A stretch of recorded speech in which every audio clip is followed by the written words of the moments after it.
All right. So, some I don't know yet. I want to say I'm really grateful to be here. So, Ani Bojo, Giweden Noden Kwe Indijnakas, Flying Post, Minwa, Red Rock, Minwa, Naswakmak, Dunjaba. So my name is Randi Ray. I am a Nishnawbe from Flying Post First Nation. My First Nation is part of Nan. The tribal council that I represent is Waban. I see a few of my peeps here, which is great. So in Waban, we have Flying Post, we have Matachewan, we have Beaver House, we have Brunswick House, we have Chapeau Ojibwe, and Matachewan. Bazi's from Matachewan. And so we've got a good group. I guess today I was really hoping to be up here, but I'm really grateful to be here today. It's important, and I always love when we get to open with Lucy and some of our knowledge sharers, not ones that keep but share, is so beautiful. And having that space, and you're all here to do that as well. And really happy to be here in Robinson Superior Treaty Territory, and was super grateful to even meet with the Gima yesterday here at Fort William. And so I promised my grandpa that I would always start with this slide, and I always do. And Chris was up here talking a little bit about education priorities and planning and all of these things. And our people were very contemporary people. We never just did something and we're stuck. If the moose were moving, we were moving. If the fish were, spawning in different areas, we were doing that. If we needed to build, a warmer home because it was going to be colder that winter, we did that. We knew that. The inside joke with my grandpa, I would always say, is, is it going to be a cold winter? And he would say, well, I'll go check and see if the moose are fat. If the moose are fat, then it's going to be cold. They're prepping, right? They know. We knew. And so I think that we need to really remember that as well, because as Chris said earlier, you know your communities, and sometimes we get stuck in different ways when other people are imposing their thoughts on ours. So I really wish it was up there for the other people in the room, but this side of the room can see it. So this handsome gentleman is Sylvester Ba. We say Ba when people pass into the spirit world. I'm an early language learner and trying to go back and learn our language. And so colonialism has been really tricky to a lot of our people, and I know we're still learning and unlearning a lot of those things about what happened. And that's a process for us to kind of unpack and understand. And what we have is our stories. And I share my story a little bit humbly, because it's not the reality for a lot of other Indigenous people and families, but it is our Debwe when it is our truth, and it is what happened in our family. So my great-grandfather's father, John, was a trapper. And he grew up just outside of Nipigon in a beautiful place called Gurney Bay. He had 13 kids, and my grandfather was one of them. And at the time, when the Indian agent was coming around and collecting kids to go to school, for many years they would go out on the trap line. And so they weren't there when the Indian agent would come. But one time when the Indian agent did come, for whatever reason, that Indian agent left our family alone. That didn't happen to many families, and we know that. But I share that because that's the reality, and that's what happened. So they grew up speaking their language of Ojibwe, living kind of in the bush, and kind of just doing their Indigenous ways of knowing, being, and doing. But then my dad had kids, and my grandpa had kids, and that's the second handsome man in the picture is my dad. That's Chief Murray Ray. He's been a chief of our community for almost 27 years. Although my grandfather didn't go to school, he didn't attend formalized education, he felt that it would be important for his kids to go to school, even though he couldn't read or write. And when my dad would bring home homework, he couldn't help him with his homework. And that was a very vulnerable thing for my grandfather, because he couldn't help him, but he felt like, okay, this is a way, we'll learn our ways. So I'm still going to take you to the bush. I'm going to bring you and teach you all of these things, but we're going to learn, his old saying was, we need to learn the master's tools to dismantle the master's house, or however that saying goes, right? Let's learn their ways. So he went to school. My dad didn't finish high school. I share these stories because these are our dead boy wins. These two men are the smartest men I've ever met. Never had these formalized educations, really understood and knew our people. But what happened with me is, again, the next generation. So we were talking about education and funding formulas. So our First Nation 20 years ago, 25 years ago now, their two priorities were focusing on our elders, our people, taking care of them, making sure that they had the things that they need, and education. And not K to 12, actually. It was post-secondary. That was it. So those are the two priorities. We're a small little First Nation. We've only got like 350 members. And so those were our two priorities. And so even though, again, my dad didn't go to post-secondary, didn't understand this, understood that, you know, if we're going to prioritize this is what we're going to do. So we did also a lot of economic development. Sorry, I should have said three. Three was economic development. And so what we did was, so, you know, we know we're chronically underfunded. We know that the post-secondary education doesn't have the same, you know, the same amount of money. And we would, you know, when we started, we had like 2 students that are going to school. Okay, then that can cover it. But now we got 5 students. Now we got 10 students. Now we got 15 students. And so what happened was our chief and council made an intentional decision to say, we're going to put the money in from ECDEV, from all the joint ventures that we're creating, or any of the money that we're generating on the mining, or, you know, any of that side, and we're going to dump it into post-secondary education. And we've been doing that for 20, 25 years. And so that was our strategic goal. Now, I often share that I only got a doctorate to be able to tell people you don't need a doctorate to do that. But I can also now get in those spaces to be able to say our people understand, we know, and we need to be able to do that kind of moving forward. So I do have a doctorate in education, focusing on strengthening capacity with our people, and understanding there's so many different ways of learning and growing. And actually, my grandpa, before he passed away, that was one of his goals for me. That was the hope: get the highest education so that you cannot get, nobody's going to say no to you when you want to get in the door. But he said, remember how I used to say, like, let's dismantle the master's tools using that, you know, whatever it was. He said, throw that out. We got to start using our tools and our ways of doing things. And that's what we try to do in the work that we do every day, is really think about, again, as Chris said, okay, you're giving me the budget, but we don't have to do it that way. We can do it the way that works for us. And that's what I get to do every day. And I'm so privileged to work with the communities to do that. But the whole reason we're here is because we are planning for the future generations. That's the whole point. We're all you're in education because you care.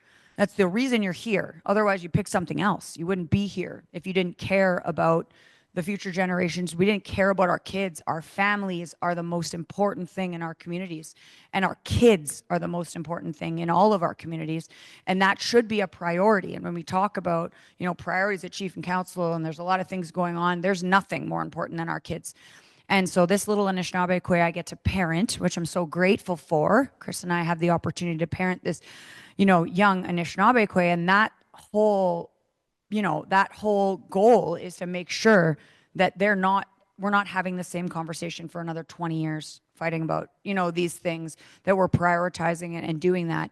And really, the whole point of today is to actually be here to have this discussion and listen and learn, because you know the priorities, you know what's going on in your community.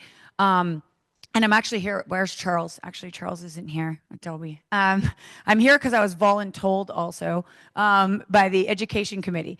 So I sit. So we are still a little structured. You know, I have my own thoughts and opinions on how we're structured.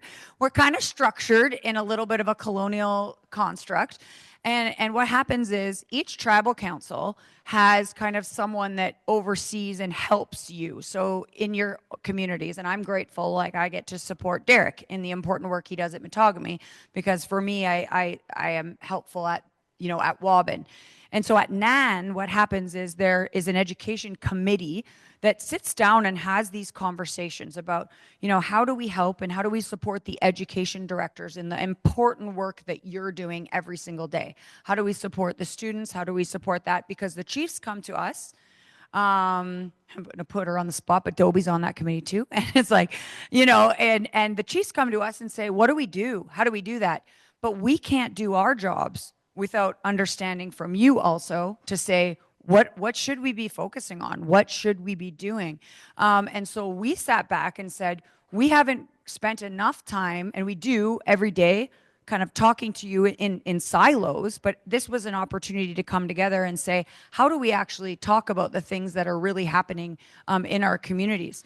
So each of the organizations, communities, this is kind of a list of the education committee, and our responsibility is also to help support you in the important work that you're doing.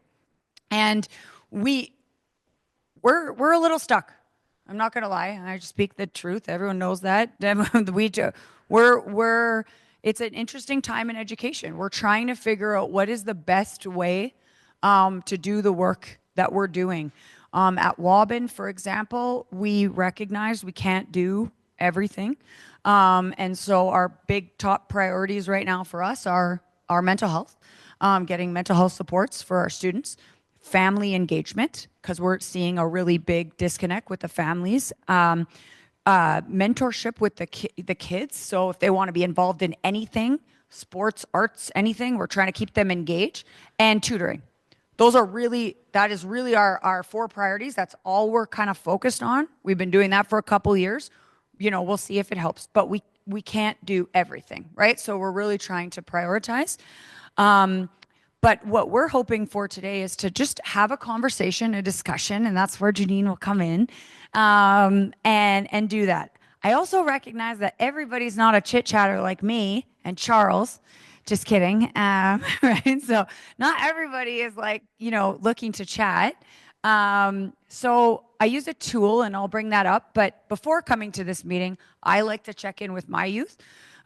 Because the youth, we're doing this for them. We're doing this for our students, and we're talking to them. So before I even came here, I met with our students, and I asked them, what do you like about being at school? What are some of the challenges? What are some of the barriers? All of those things. And we had a really good group from Metogamy. Those youth are awesome. If you haven't seen their youth page and their youth stuff, there's, again, sharing information. There's lots going on. But those youth were saying they like school because of routine. Hey, ask me. Any one of my teachers or principals or even my parents, the only reason I got through high school was because if I didn't go to class, I couldn't go to hockey, and that's it. I'm dead serious. That was our rule in our house because I didn't want to go to school. I'm a hockey player. I just want to play hockey. I didn't want to do any of that. Now any of my educator, I can't believe you went all the way to school, got a PhD. I'm like, yeah, because I started learning about things that I cared about. Colonialism, Indian Act, things that happen to my people. I got inspired. I got excited. But I didn't, the mathematics and, that's not my skill set. That's not what I wanted to learn. So we all have a different entry point. And the education system, what our youth were saying is they want to see their friends. They want to have routine. They want to, be there. They're struggling a little bit with the bus rides. They're long. We talked about different things. Should we put maybe a language, someone to help with language on that hour bus ride so they're doing 2 things at once? Do we want, somebody visiting with them during that time or doing some, a different learning? Do we want tutors on the bus? There's options once we understand. A lot of them, it's breakfast. We talk about breakfast programs. And we recognize this, and I know you're working with the parents, and we are, and it's not parent shaming. We're not doing that, but all of our kids, we're saying they want, that they want their parents more involved with the school system, and that they really weren't, right? So they were sharing some of these realities, and that their reality is they are missing a couple days of school, and it's not saying it's necessarily a bad thing. They were speaking their Debwewen. They were sharing with us, this is what's happening right now. And they want school to be a little more relevant. They'd like to learn about the Indian Act. They want to know about treaties. They want to understand UNDA or UNDRIP and how our rights are important. They want to know about funding and how these things work. I don't want to learn about civics or politics in Canada. I want to learn about First Nation politics. I want to understand how that works. So they were sharing some of these things that could be wonderful courses for them to be taking, and even world politics, world religion, so they understand how everybody thinks, and understanding those things were really important. And so they gave concrete recommendations because our youth are smart, just like you. They're bright. They know. They're like, this is what we want to do. This is what we need to do. These are verbatim what they wanted to see. Some of the after school activities, things just to keep them engaged, right? These are the things that they wanted support on. And again, like I said, some of them are the priorities that we identified. So then we know at Waubun, okay, perfect. At least we're aligning with the things they're saying they want and the priorities that we're creating. At least they're aligned. We are doing the counseling, we are doing the tutoring, we are working on, any type of sports equipment. Like, so it works, right? When it aligns. But if there's things outside like that, just this one, courses that reflect, I know now my priority moving forward with the school boards that I work with is how do I get that into the curriculum, into their classes? That's something that I can take as an action item moving forward. So that's why it's really important that we learn from our youth, but also learn from you. So the whole point of today is to learn and learn from you. So there is a scan code. I'd love for you to actually bring out your phones or your laptops. That's my favorite. If you do feel more comfortable saying like, hey, give me a mic, that's where Janine's going to come in. We're going to, do that.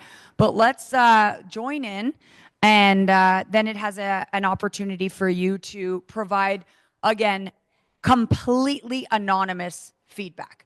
So I did this with the Chiefs, Sherry, we did this with the Chiefs and some of even our own education committee. And our Gimmas love it.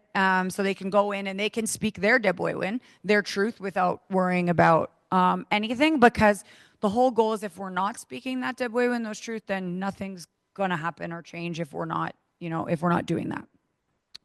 So let's see. Let's just have some fun with it and see, how's your day? How's your day going? So once somebody starts typing, you should be able to see them coming in. I've got nobody joining in. There should be two. Let's see. There we go. Perfect. All right. There we go. Great. Interesting. Wonderful meeting. Awesome. It's kind of fun. I like it. It's like an interactive tool. Great. So everyone's having fun.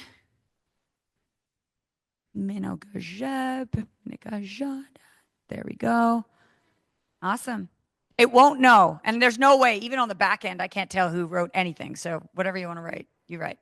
But it's just to get you familiar with the tool. Sometimes people are like, don't be on your phones or your computers. I'm like, be on your phones and your computers.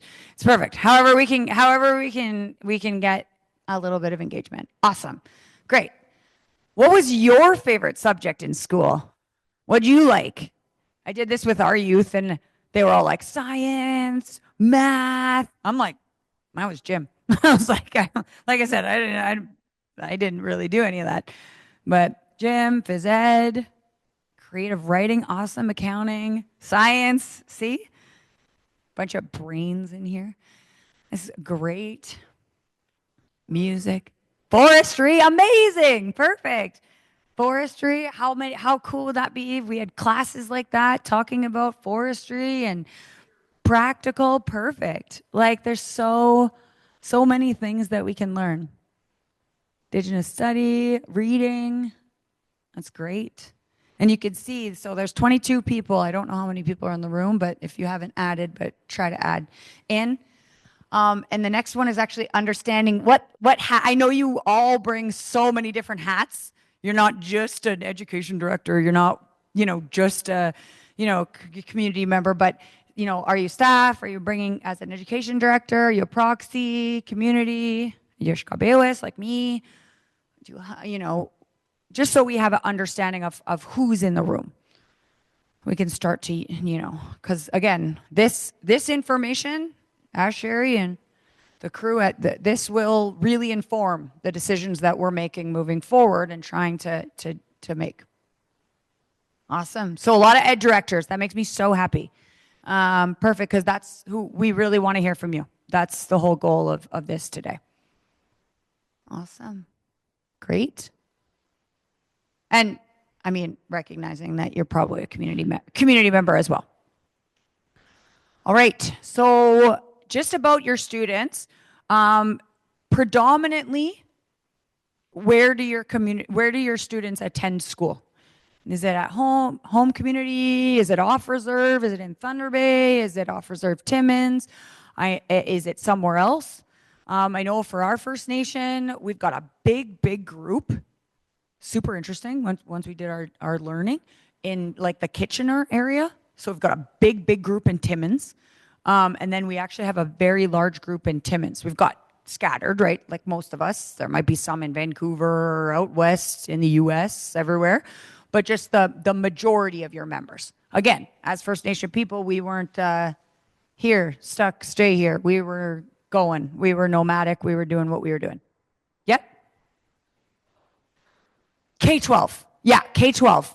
Post-sec, I figure they're probably all over. Yeah, eh? Yeah. True. True. Yes, to do the online. Yeah, which is great. But yeah, that's great. So let's focus K-12 for this one. So that's great. So K-12, awesome. Okay. I have nobody else typing? Perfect. So the question that I asked our youth as well, same question. So for the students that are going to school, why are they going? What are you hearing from them? What do they like about school? What is their what gets them up and gets them going in the morning? Or in the afternoon or whenever they're there? Why do they want to be there? To get ahead, future opportunities, awesome. Any of them like me, just their parents said they couldn't go to hockey if they didn't go to school. It's okay, right? It's the truth. It's what happened. So say grade 12, friends, connection, awesome. Social, a lot of it is social, which is good. We need social. We need it. We can't just be expected to, do the silo. And I mean, online is great too. And for some kids, it's not, right? Some kids need that interaction, and some kids can really perform well, in an online environment. So every kid and every learner is different. Every adult is different. Every adult is a different learner. Awesome. So high school, it's important. Getaway, yeah. These are all really great. A lot of them have high ambitions, not surprising. Our people have that, right? We have visions, we have, a calling. We have things that we want to do that lights our inner fire, what gets us excited. One of my elders shared with me, Bill Hill, that sometimes I get like passionate and fired up. He's like, you're almost like angry. He's like, good. Anger is one of the most beautiful emotions. As soon as you learn how to harness it, use it, it's great. It's a wonderful emotion. So if there's things that people are fired up about and excited, that's great. So, and again, this step way, when ours were very honest. And again, you're seeing there's no way to track. We gotta understand why they're not going as well. If they're not going, what's happening? Why are they not going? Because once we know why we can help, right? We can understand if there's a barrier. Once we understand the barrier, we can create solutions to try to address them. Bullying, safety, yeah. Again, and this is a big, I think it's a big challenge across. It's not just First Nation students. We know this. It's across, but we know because of our the challenges and barriers that have been created for us, we may experience them a little bit more, but these are challenges. But I think truly in my heart of hearts that we can come up with the solutions as First Nation people to these challenges, and then we can start to even see maybe some of those solutions in the public school systems where some of our kids go as well, right? So we can propose some of these.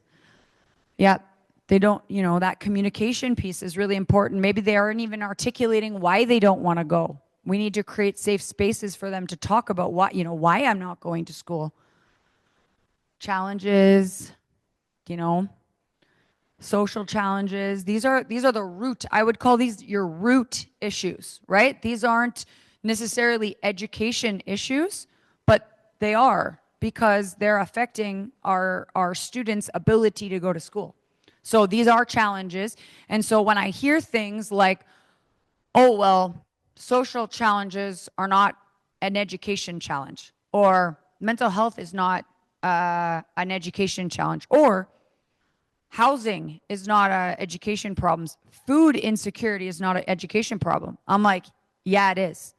Because if our students aren't going to school because they're hungry, or they haven't got a good night's sleep last night, or they had all of these other barriers, it is an education problem, because that's what you are all every day, all of us are trying to combat, because that's actually some of that root problem. Or if the students don't feel safe to go to school because of the physical building, the infrastructure of that school, that's an education problem. But they say, no, that's infrastructure. But you get what I'm saying. So as education, because we are not what I would deem as fight or flight, we are not crisis, we don't get the attention that we need to be able to do this, because there's literally fires that we need to put out. There's literally fires happening. And, chief and council, or, everything else is putting out the actual fire. But what's happening is we're losing generations of students and all of this, because education isn't the priority at the time, even though we know that our youth, our children, everyone we all know in this room is the priority, right? Like, because that's how we create generational change, and that's how we can do things for our students. So how do we make it a priority? And I do think it is, learning from people in this room and having these discussions. I won't pin her out again, but Dobie, and multiple times, right? These are the discussions that we need to be having, and that our chiefs and councils also need to understand, is that it's hard for us to do our jobs if we're not addressing some of these root barriers that you're sharing. So miigwech for sharing those debwewins and those truths, because that's really the part of it. So what I just explained, some of those, what are some of those barriers that you're hearing from families and your students to really moving forward? Like, are you hearing any of these things that we're hearing? I can take a minute. And again, just, you can even throw up your hand, like you said, if there's things that you're hearing. Bazzy's taking notes. We've got mics. So if there's things that you're hearing, like, what are the actual root problems? Like I said, I'll give you concrete, and they wouldn't mind me sharing, but a nation that we were working with, we're having a hard time getting our kids to school. And so we're saying, okay, we're having a hard time getting kids to school. Okay, what's the challenge?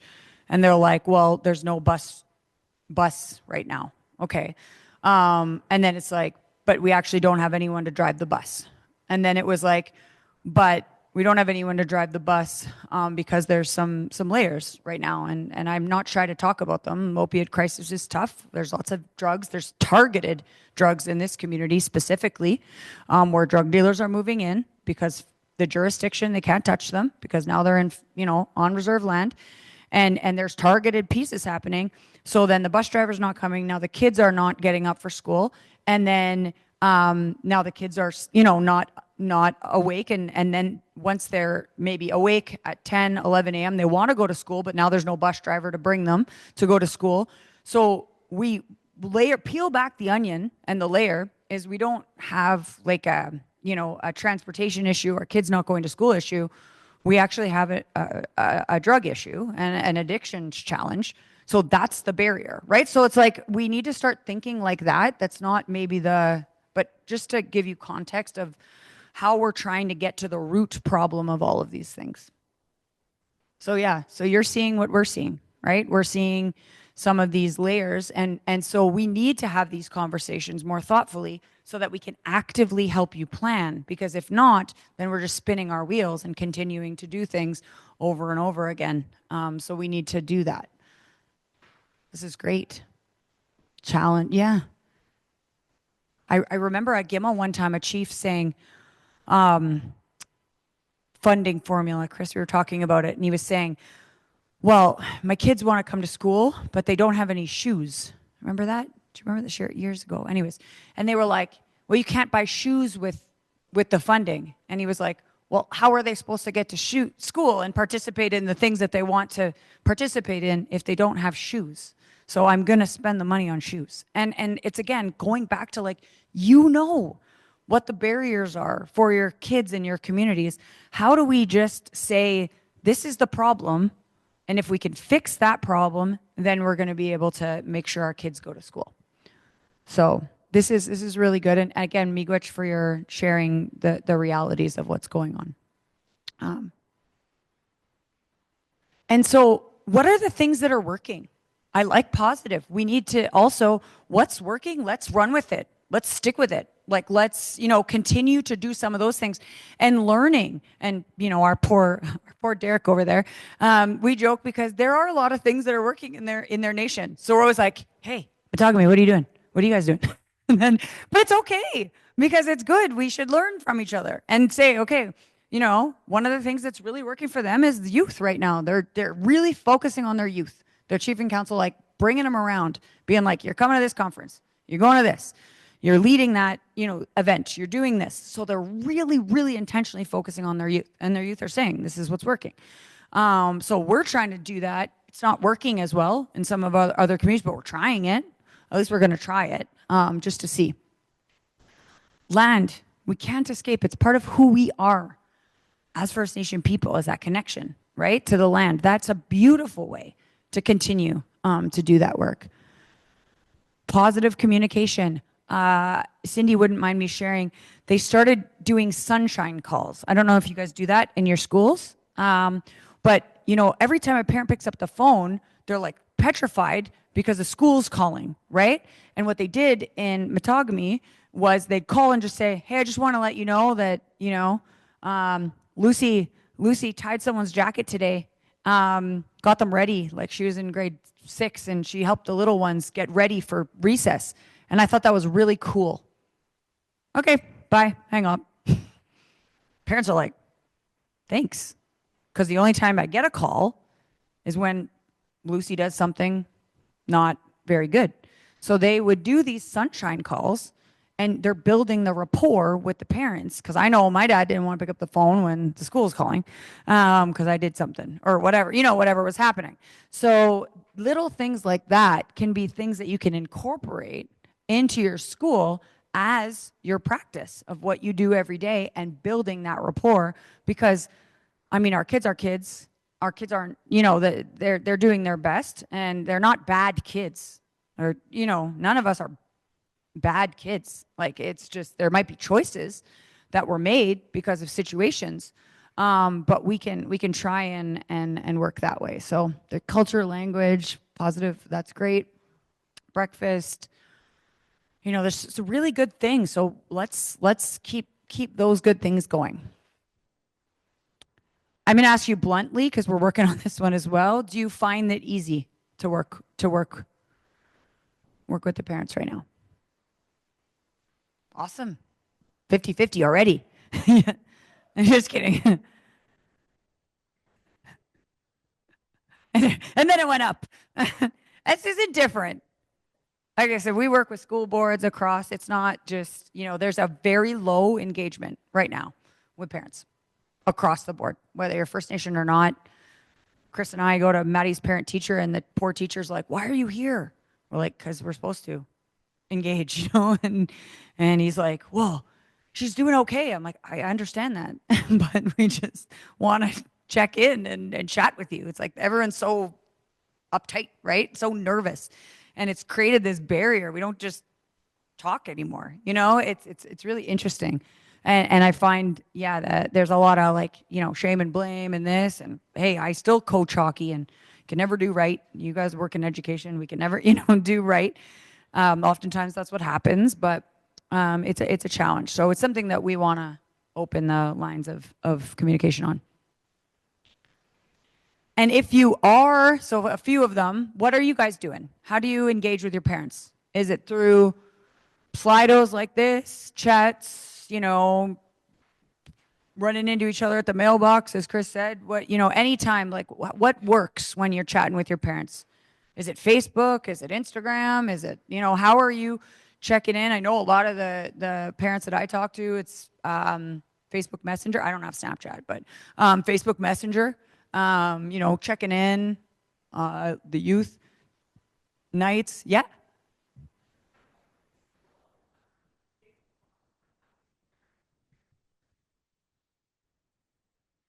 Perfect. And they talk. Yeah. So yeah, parents coming in. I love that. Even that flipping of it, parent teacher interviews, it's like, hey, parent conversation, like even just the language, right? Just to break down some of that barrier. It's like, here, come in and have lunch, have dinner, let's chat. Yeah. Going on rides, non looking in the eyes.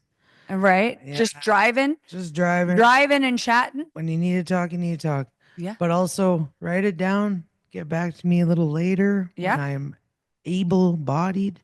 That For works sure. a lot with youth. Oh, for sure. I noticed. That's what my dad and so I grew up in Red Rock, as I shared, and I played hockey in Thunder Bay, so I was going back and forth to hockey practice. And he's still my best friend, but he's my best friend because we just sat in the car for an hour and a half, and you end up talking at some point, right? You had no choice. Yeah, we didn't have like cell phones or any of that stuff. So you sit in the car, and we use the same strategy to this day. If I want to talk to Maddie, I'm like, yep, let's go get in the car. She's got nowhere to go. We just chat. So it's perfect. Love that. Door prizes, engagement, invitations. Sometimes it is just that. Hey, why don't you come? Why don't you come and chat and visit? Informal, sometimes, it works well. Home visits, I like that too, in their own space, right? Making sure we're understanding from those parents. That's great. So what's keeping you guys up at night? That's a good question Chris always asks me. We're always trying to figure out what's your priority? Like what is keeping you guys up at night when you think about your kids and the students that you serve? Because if we can start to address those things, then we can maybe start to get to some of the proactive planning that we're trying to do. But if we're always in reactive and we're in fight or flight, we're never going to get to proactive planning. And we got to know what's keeping you up at night so that we can address that, so that we can then get to proactive planning. Yeah, tuition agreements are a huge one. And even understanding reverse tuition agreements, funding, as Chris was talking about, it's big.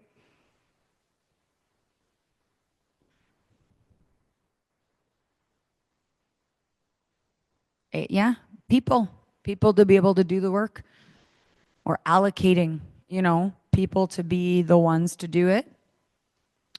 Yeah, our students that are working through some challenges. Behavior, stable funding is really tricky. It's hard to plan when you don't know. So these are the tough conversations. Like I said, even with my own nation, and I'm not, me and Derek were sitting here joking. We're like, ask Chris, what are your thoughts on, chiefs and councils, talking about saying, okay, well, we are going to use this revenue for education. Are we reallocating our funds? Are we asking to do that? Like if we don't, we created our budget and we say, look, we're short. Are we asking ISK to do that? Are we asking Ontario to do that? Or are we asking ourselves to do that? I'll be the one to throw it on the table. Are we doing that? You know what I mean? Like, are we doing it ourselves? Saying, we're going to pay for it. We can do it ourselves. Are we having those conversations or not? I'm not speaking on behalf of your community. That's a community decision, but it should be something that should be able to be asked. right? To say, can we just do it ourselves? Can we pay for it? Teachers, mental health, these are all, things that are, thank you for sharing these because this helps, again, us at the education committee at NAN for, the education group here at NAN to be able to look at these and say, how are we going to address some of these things? And how can we have our chiefs lobby for this? And how can we get, resolutions in place? And how do we advocate? Because that's the job of NAN to say, how do we advocate for some of these pieces? Adequate spaces. So, it is an infrastructure problem, but it is an education problem. Teachers, we can have all the teachers we want if we don't have anywhere to put them to live. How are we supposed to get teachers? Right? So like these are all the conversations that are part together. And it is education, like I said, that's the elephant. And I say it all the time. We are not the priority when there's other priorities. But if we continue to not put education as a priority, we are going to continue to see low attendance, dropout rates, our students not doing all the things on the second slide. You guys were all like, why do kids go to school? Because they're inspired, they're excited, they want, we were nomadic people. Like I said, we want to learn and grow. I work with tons of Indigenous employees across the country in different sectors and in resource and education and healthcare and everything. The number one thing that First Nation people say, I will stay in this role in this career, is if I can grow. I can see a route, I can learn more, I can do that. Our people are smart people. They want to do that. They want to learn and grow. Yes, everyone's to-do list is so right. And it is a lot. Like it is a big thing, and we cannot do it alone. Education, we cannot do it alone. We have to have, the conversations and the support, of our chiefs, of health and mental health, because kids are in school 6-7 hours a day. They're there the majority of the time, right? So we can have these conversations that are priorities for other sectors like health and mental health, because we have the tool at education. We've got the vehicle. They're at school. So how do we, create all these conditions? Oh, sorry. I didn't want to cut you off. The last person typing. I did it. Sorry, guys. All right. Okay. I have a couple more. So if you could pick, if you had like a wish list, I only have a couple more slides, what would you say that at NAN the priorities should be? Given kind of the mandate and the advocacy piece and really saying, what should the top priorities be to support all the really wonderful work that you're doing? What would you say we should focus on?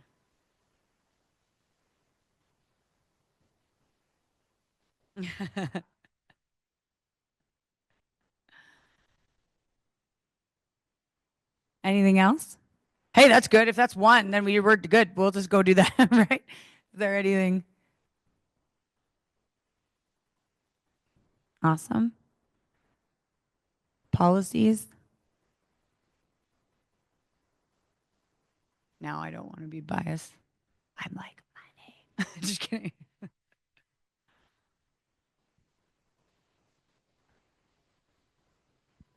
As I mean, at the end of the day, as we shared, Nan's here to support you. The education is education research. Great. Curriculum. I like that because I was going to walk away and be like, okay, how am I giving this to my schools and school boards, right? This is what our youth said they wanted. I got curriculum. I've designed a ton of it to be able to implement, into those schools about treaties, treaty rights, our recognition, all of those pieces. Policies, great. I'll wait for those three. These are great. Advocate for funding, perfect.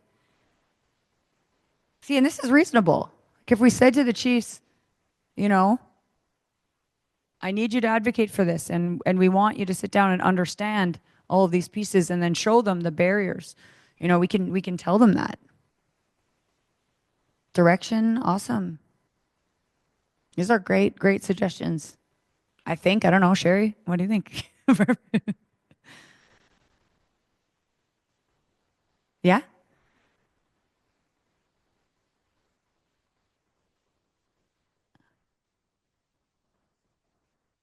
Yeah.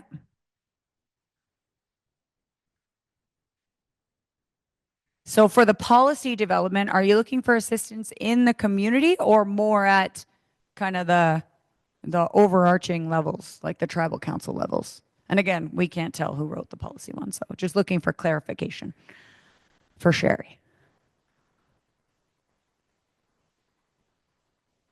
Awesome. Perfect. Yeah, it is nice. Nan, we're big 49 First Nations. Like I said, I'm proud. I'm proud to be part of Nan. I'm proud to be part of this, but some of we haven't met yet. So like, how do we connect and do all of this? So now we're going to have to, now we got lots, right? Lots of priorities. And then so it's like, but some of them are the same, right? So how do you pull them in? There's probably only 3 or 4 in there, which is great. This is very helpful. Again, miigwech.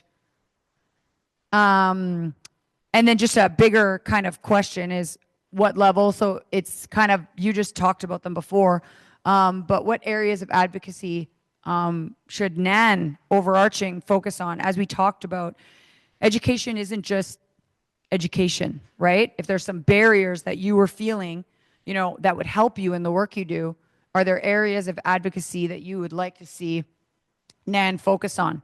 And here are some of the things that NAN already focuses on. Again, what would you say would be the priorities for NAN?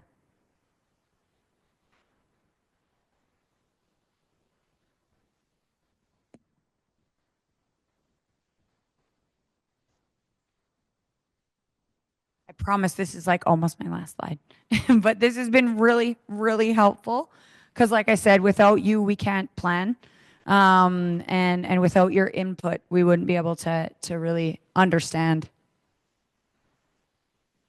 So it's really helpful.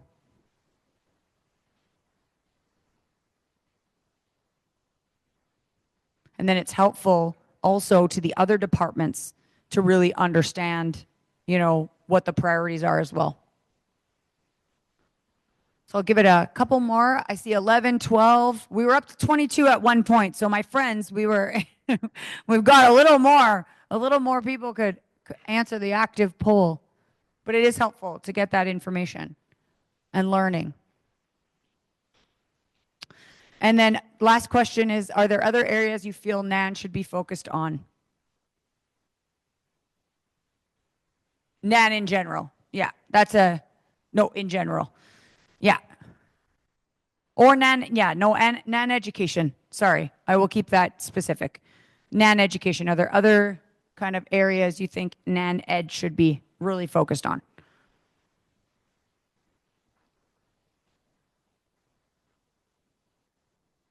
I heard the advocacy before. Oh, why didn't it work? Uh-oh.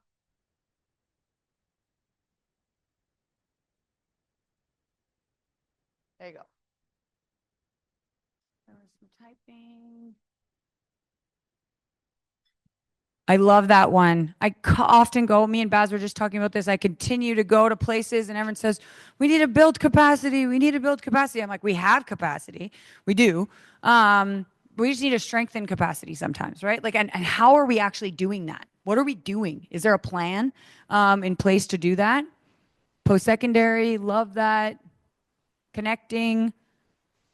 This is great. Even sometimes it's just knowing, understanding what is there, what options are there, what's out there. Awesome. Territory standards, that's great. Understanding how much teachers are making in certain places. I love the learning piece that we were talking about in the education funding formulas, talking to each other. It's like, sometimes we'll call our friends at Matagami and be like, well, what'd you pay for that? Or how much did you get for that? Or how much are you paying? When we negotiated our education services agreements, I had one school board go, nah, we can't do that. And I'm like, well, they just did it over here. We just did it. So yes, you can, right? So it's nice when you're able to talk and say, we're already doing it over there. And so again, information sharing and making sure that when you're doing this, sometimes we're not getting the best deal and we want to make sure we are. Awesome. Thanks for that. And are there just now this is my last question. Are there specific questions you'd like to ask of us, education directors, or there's questions that you still have that we want to take forward? Like I said, there's 3 of us in the room. I don't know where Charles went, but me and Charles and Dobie, there's a group. There's a group here, but there's also us, so you can chat with us after as well. But again, we wouldn't be doing this unless we, we care. We want to be planning and doing things thoughtfully for everyone.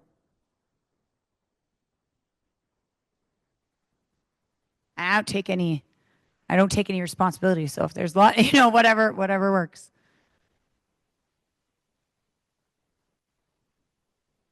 Wait for that.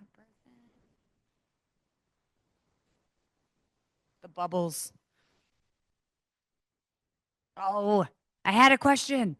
If there are questions, just let us know. I always like to end with this quote, and I appreciate your time. I know lunch is like right now. Like I said, I'm here from Nan. I work with Wobbin. We work to help. When you're a person that's involved, you're a community member, we care more. We know we do. We're like invested. It's like family. It's like this is, we work towards doing that. We want all of our people to come back. But Alphonse Pitawanakwe said, Jispin bawa mukit man wa yaman gawaga wika ki yazin, which means we need to instill this in our young people too, right? We have to do it. I don't want to spend another 20 years. I don't think any of us want to spend another 20 years waiting for Ontario or the government or whatever to do this. That's not for us. We never did that before. We need to do it, go back to doing it for ourselves. And I think we can instill that, like I said, in our people to be able to go after what do we want to do and how do we want to change it. And we can do that. And the information that you gave today was so important because it helps us to then plan to think about how do we go after that jurisdiction or go after, changing those policies or going after those funding. We need to do that because if we don't, we're never going to get it. And so this is my contact information. If you need anything, the Education Direct Committee, just to give you a context, we are planning to do planning. We're planning to do planning, and we're not going to pretend to do everything for everyone all the time again. We can't do that. We have to, right? We have to stick to some priorities, and the priorities that you gave us today are really going to be very, very helpful for moving forward. As you know, in our language, in Nishnawbe, I'm sure some of you are brilliant, beautiful Cree speakers as well, but we don't have a word for goodbye. We just say Bamapi Guabman, which means until next time, until I see you again. And so, if you want to email me, chat anytime, I'm always very supportive of everything that hopefully all of you are doing. So, miigwech, and on behalf of the Education Committee, miigwech, I was voluntold to do this. I tried to get Charles to do it, and he was like, "No, you do it." And so, so here we are. But anyways, miigwech. Also, decolonizing clapping. The elders and my uncle, my great uncle said, when we were young, nobody clapped. Like clapping for people. Like if you did good, they would just like nod, like you're good. You don't need, Doesn't you guys find clapping weird? No, a little bit. See, it is weird. It's like a weird thing. And so my uncle Dick, he passed away, and he would say like, just you're good.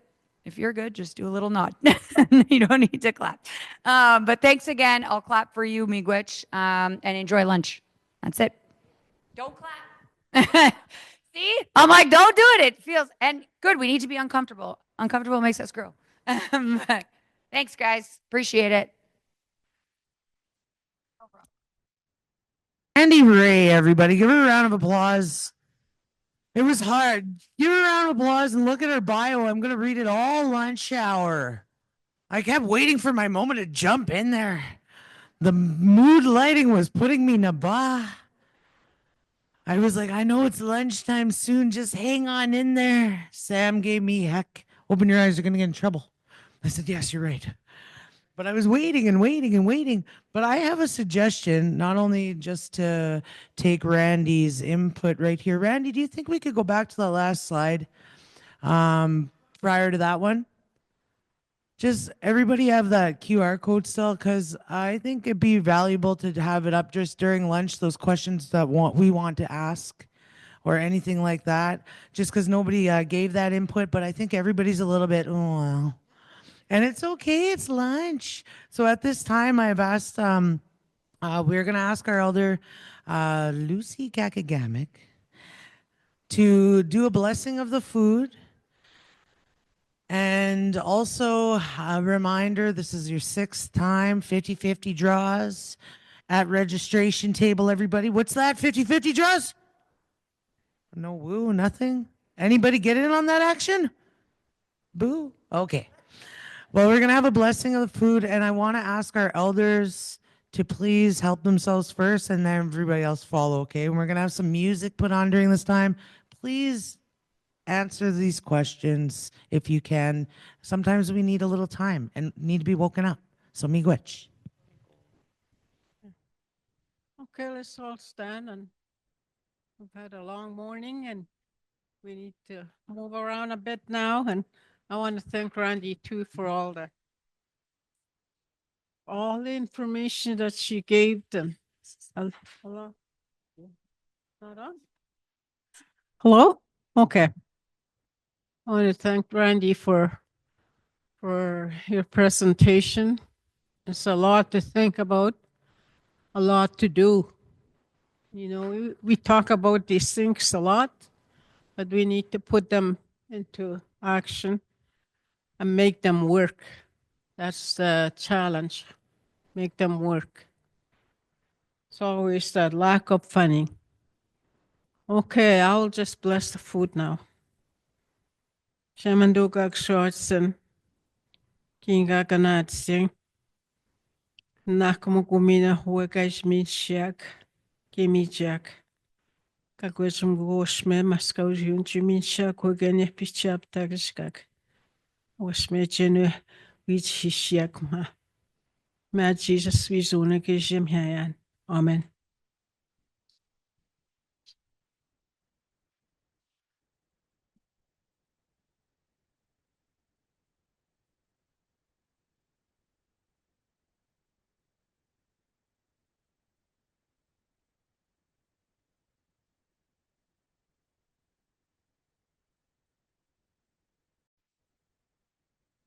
Dropping like flies. So, how is everybody that stayed in the room? Good. I see one head nod. Tough crowd. Afternoon crowd. You guys look alive.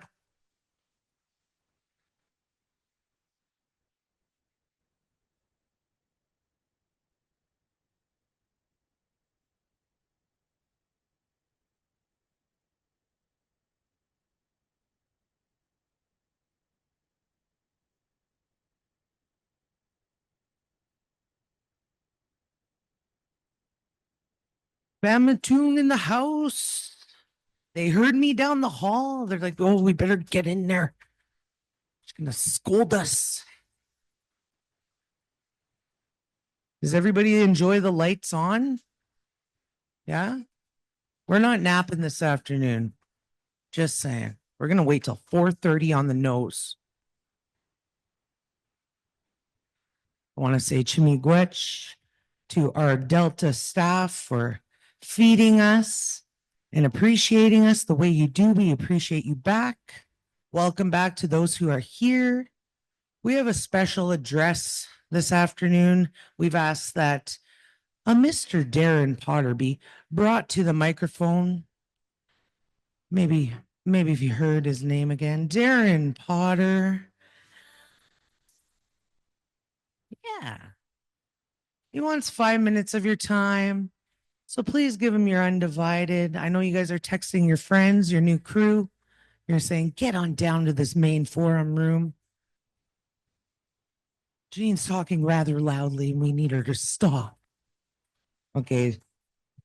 Thank you very much. Yeah, I'm Darren Potter and I work with the Pikanchcum Education Authority. I know a lot of you here and some of you are newer faces or newer in your positions. So I'm just here on behalf of Pekanskam Education. Our director, Kyle, and our assistant director, Amanda, they couldn't make it. Just in Pekanskam in the last 2 weeks, we've had, there was, yeah, okay. In the last 2 weeks in Pekanskam, I think we've had over 10 deaths and, ranging from babies to elders. So it's been a really tough time, and, the priorities of the community, of course, they shift and to take care of that. So I'm here representing our director. I'm the administrative supervisor with the board. It's sort of like a supervisory officer. So I'm here in Kyle's and Amanda's place. What I wanted to just briefly talk about, we have a table out there. Carol Rampal right here. She's our program manager for our allied health services out of our office in Winnipeg. So she runs a program. If you go to the desk, you can just get information on it. It's our Pekanskam Allied Health Services. And what we did, how many years ago, Carol? Yeah.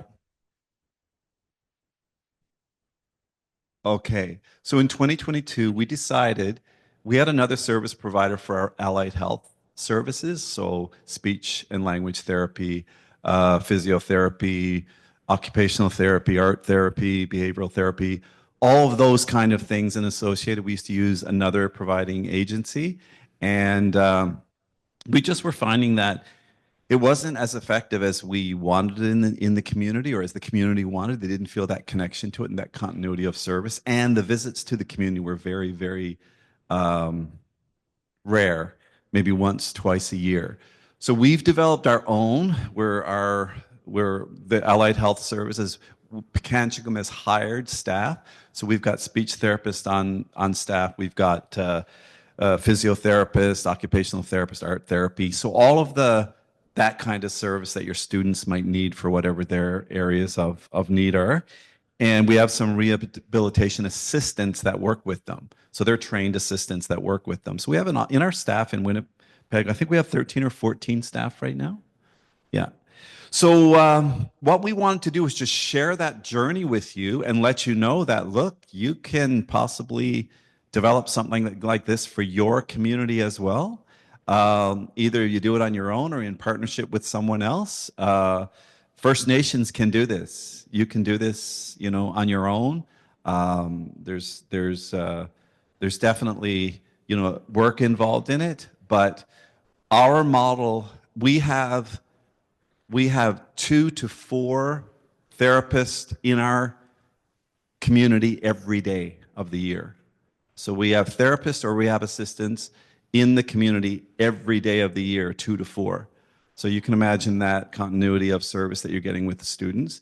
And so just talk to us about that, whether you want to see how we did it or work in partnership. We have had some discussions. We're in discussions with communities to partner with us to be doing that moving forward. So Carol is the person that you would definitely be talking to, and she's very open to that. In saying that, we bought a building in Winnipeg. Pekanskam First Nation purchased a building in Winnipeg. It's on Milt Stiegel, which is really close to Polo Park, Walmart area, Residence Inn, and Fairfield. Like, it's all within walking distance, really.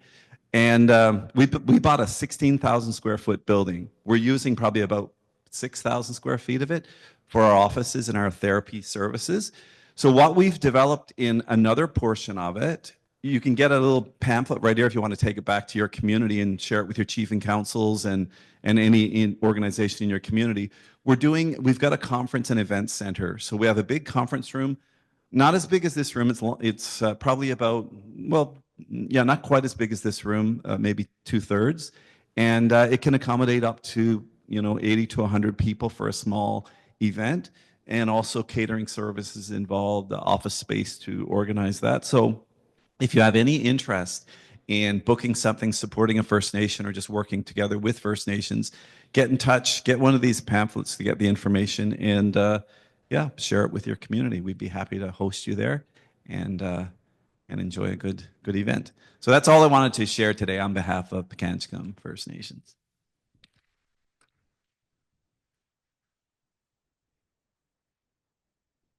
Darren Potter, everybody. And I heard their table also has the best gift cards. They may be in cahoots with one another with the table at the end, but I got told that and informed that this morning. Uh, well, that brings us to our afternoon session. Who's lively right now? Who had a good lunch? Who's gonna still make connections this afternoon?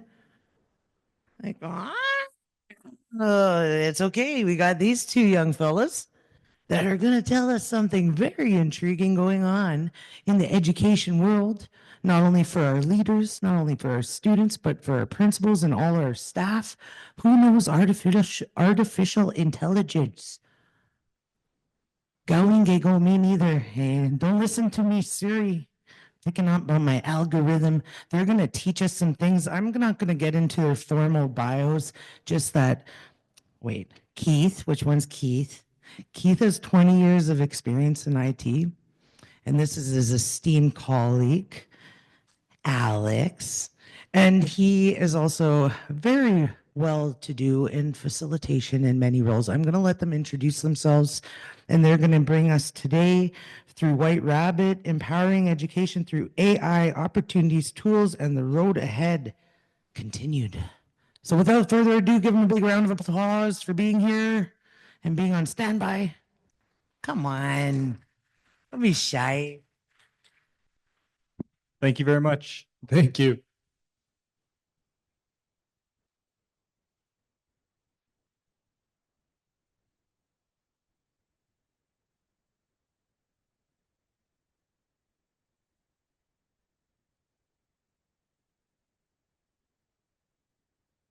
Thank you for the opportunity to meet today. I recognize the important connection your communities have with the land, the water for Northern Ontario. This land is the homeland of Fort William First Nation, signatory to the treaty. This relationship provides a valuable foundation for educational experiences that are meaningful and grounded in this place. Miigwech. Okay, so for this presentation, what I did is we're talking about AI, but I've kind of paired it with the concept of paddling the Severn River. I used to teach in Cat Lake, and then I ended up in Sioux Lookout. I met Keith about 10 years ago in Cat Lake, and he was up supporting the school with IT at the time. I then worked for Siigwan, doing technology in the classroom. So as a teacher, figuring out how to give teachers tools with IT. And Keith, you can introduce yourself. Hi, everyone. My name is Keith Atwood. Alex mentioned I've been living in Sioux Lookout, well, most of my life. I grew up there, left in my 20s down to Toronto, learned about technology, computers, networks, that sort of thing. Eventually raised a family and moved back to Sioux Lookout. And there I started up a small business doing work for mostly just like the local businesses in town. I eventually hooked up with Siigwan, and they had me go north to sort of help the schools with some of their technology. And that's where I met Alex up in Cat Lake. So Alex was, eager, loved teaching, and he sort of would follow me around through the schools, asking me what I was doing and how I was fixing stuff. And eventually, Alex left Cat Lake, went to work in Sioux Lookout, and it was a mix of, sitting by the fire in the evenings and then getting to know each other good, and eventually starting up a business together that focuses just only on technology for schools in the north. So right now we're representing, I think, around 12 different schools that we travel to. And we've worked with NAN. NAN's provided funding for us to help improve the networks, install new equipment at those schools. They provided every school with a Starlink dish, increased the wireless performance. So yeah, we've been up north sort of getting to learn everybody how to make things work better for the teachers so that they can do a better job of utilizing technology in the schools. I've got 3 kids. I've got a 9-year-old, 14-year-old, and a 17-year-old now. And I've been using AI with my own business, with my own life. It's become like a bit of a therapist for me as well, actually. And my kids use it sort of like on a daily basis. And it's one thing I'll talk about as well as like through AI is it's extremely powerful. But as you'll see, it is a tool that sort of needs to be sort of corralled and taught with care, especially when you're showing it to children. But it's going to be something that's going to be profound for their lives and also in the teaching and administrative roles. So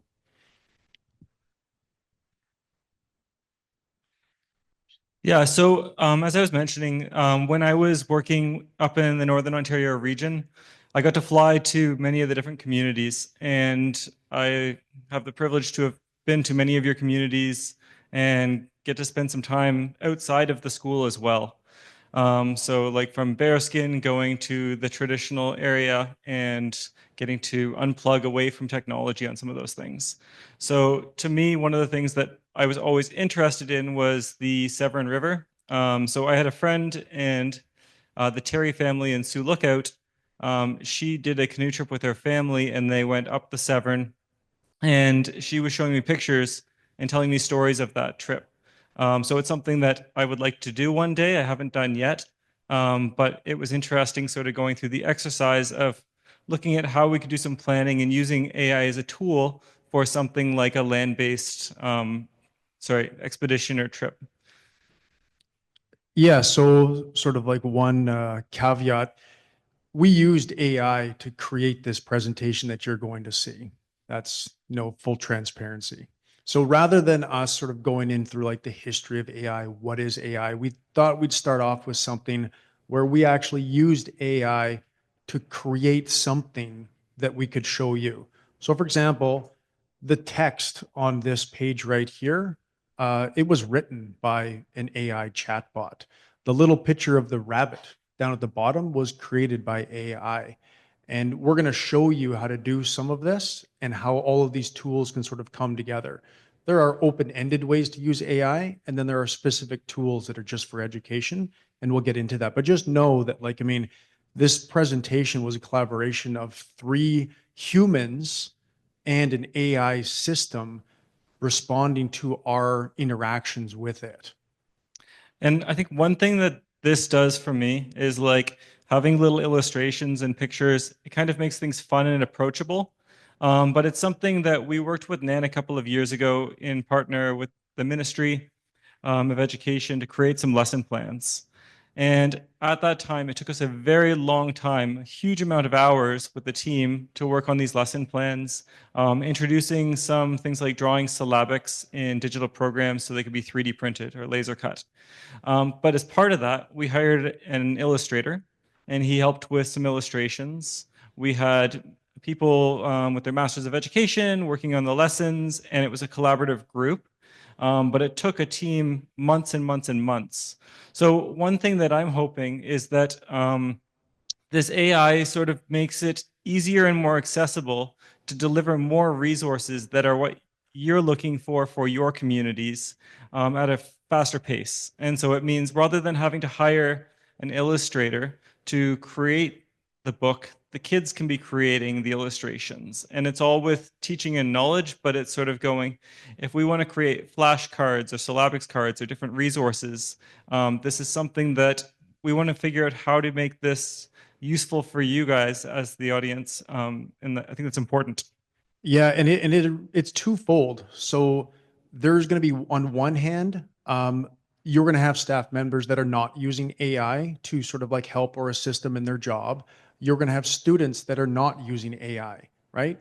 So that's, how do you introduce it? How do you put it into your curriculum and use it as a tool? On the other hand, you are going to have staff members that are using it, but how are they using it effectively? And you're going to have students that are using it, sometimes good and sometimes bad, but just to be aware of both sides.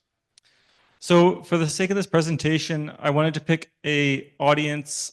So I picked this trip and I picked a 7-8 class as the example. I did that so that we can make some curriculum connections and choose some achievable goals for learning for that age group. I'm not going to focus so much on the lesson plan creation, but just as an overall concept. So before I got into teaching and before I was in education, I studied graphic design at the Ontario College of Art in Toronto. And at that school, one of the things was looking at the design process. So it was like, if I'm going to create a logo or an icon, let's say the Toronto Maple Leafs, we know that that logo is a distinct one that most of us can recognize. So if you wanted to create something like that, you had to start off by defining the problem, and then you would create some concepts and refine those concepts. So with AI, one of the things is it's just an interface. It's like, let's say, Google Docs or Microsoft Word. You start off with a blank canvas, and you're going to learn how to communicate with it or how to work with it to be able to get the outcomes you want. So the first one is defining the problem. And then it comes down with some research and context gathering. And then the next one's ideate. So it's like, before you get stuck on a concept, what are you trying to do? And let's get some different versions. Let's not get stuck on one outcome. So then we're going to go and generate something. And when you generate something, we'll show you. But when you're using AI, when you create things, it's often wrong. And you go, okay, that's not what I was thinking. So it's learning how to take what is generated and manipulate that, and then figure out what it gives you as an output. And then you're going to reflect on that. So you're going to figure out, did this work or did this not work? So in terms of logos, it used to be something that could take weeks or months to create a really fun, clever logo. 2 weeks ago, I was at a coffee shop, and their logo I couldn't read, and I'm sitting there having my coffee using the program to try to help them create a new logo as a free thing to help out a business. It's really made things a lot faster. So the other part is if Alex is sort of explaining the framework of there's just one project that he's on. So you can look at AI as, I understand, let's say, for example, this entire framework, and you can just have AI expand on it. So you can say, I understand what ideate means. You can ask AI, this is my project, ideate some ideas for me for this project. Or you can start off simply and saying, I have no idea where to start. I just want to make a canoe trip. And where do I start off with? And I've done this with other projects with coding for myself. I had no idea where to start. And it literally gave me a link to a website to download a program. It told me to copy and paste this text code into a note file, rename it, and then run these commands. And next thing you know, I had a website that was a full running website that I built upon. And it explained every single process. And it never gets frustrated with me. I get frustrated with it, but it will help me as many times as I ask it. So I'm just going to skip through these ones pretty quickly. But so you're defining the problem, figuring out what you're asking it to do. So clarifying the objective, and sometimes that's giving it some context. So if you're trying to create something like the little bunny on the bottom corner, you have to define what you're asking it. You're asking it for a little bunny, but you're maybe telling it the style, make it friendly, make it for kids, and I need it to be on the bottom right-hand corner. So all of that is part of that defining the problem. Yeah, and it will output something for you. It'll create an image for you in real time. And we will get to this whole part where we're going to show you in real time and some also screenshots of us interacting with it. But it will send you something, and then you just tailor it. You can say, I want the bunny bigger or smaller. I want the background a grayish shade instead of a beigeish shade, and it'll continue to modify it. So research and context gathering. So that's kind of like all of that information that you have to give it. So that might be giving it an example of an illustrator that you think does a good job, or you're taking another picture, but you have to think about that sort of process that you want it to go through so that you can give it all that information. So I'm not going to read all of these slides. We'll kind of skip through them, but the next one, ideate and outline the project.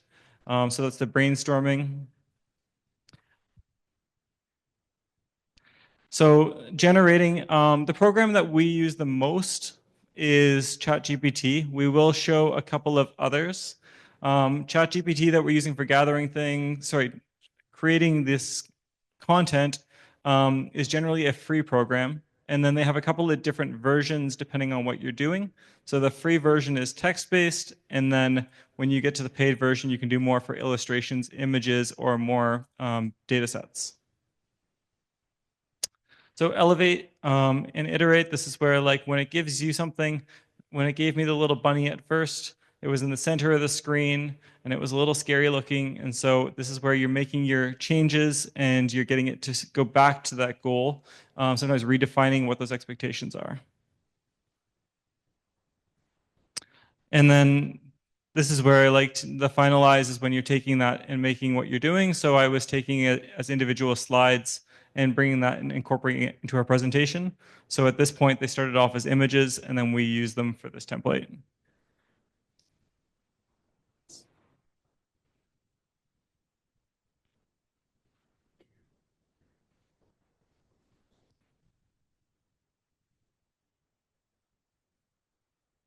Yeah, so we just did a little screen recording of one of us typing in the actual prompts. So we're going to show you this web page. It's a web page or it's an app you put on your phone, and you're literally just chatting to it like as if it's another human being. And this is just like a super assistant.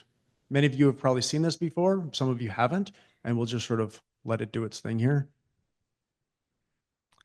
So for text, it's pretty quick. And one thing is it's changing lots and it's gotten more powerful. For images, it does take more time to generate, but you'll see in real time how it's working on the trip and planning. It's got your trip overview, location, duration, participation.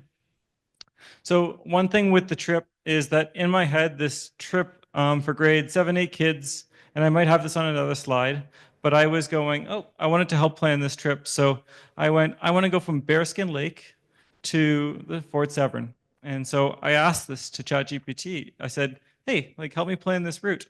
And it said, this route with these kids is going to take 44 to 51 days. I do not recommend taking grade 7, 8 kids on this canoe trip. I've got some alternatives for you. And so it's sometimes a nice thing where you can quickly fact check and it can kind of give you a baseline and tell you whether or not that's realistic.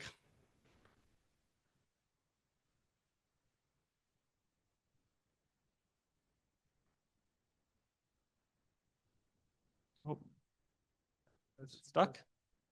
There's another video. It's the same one.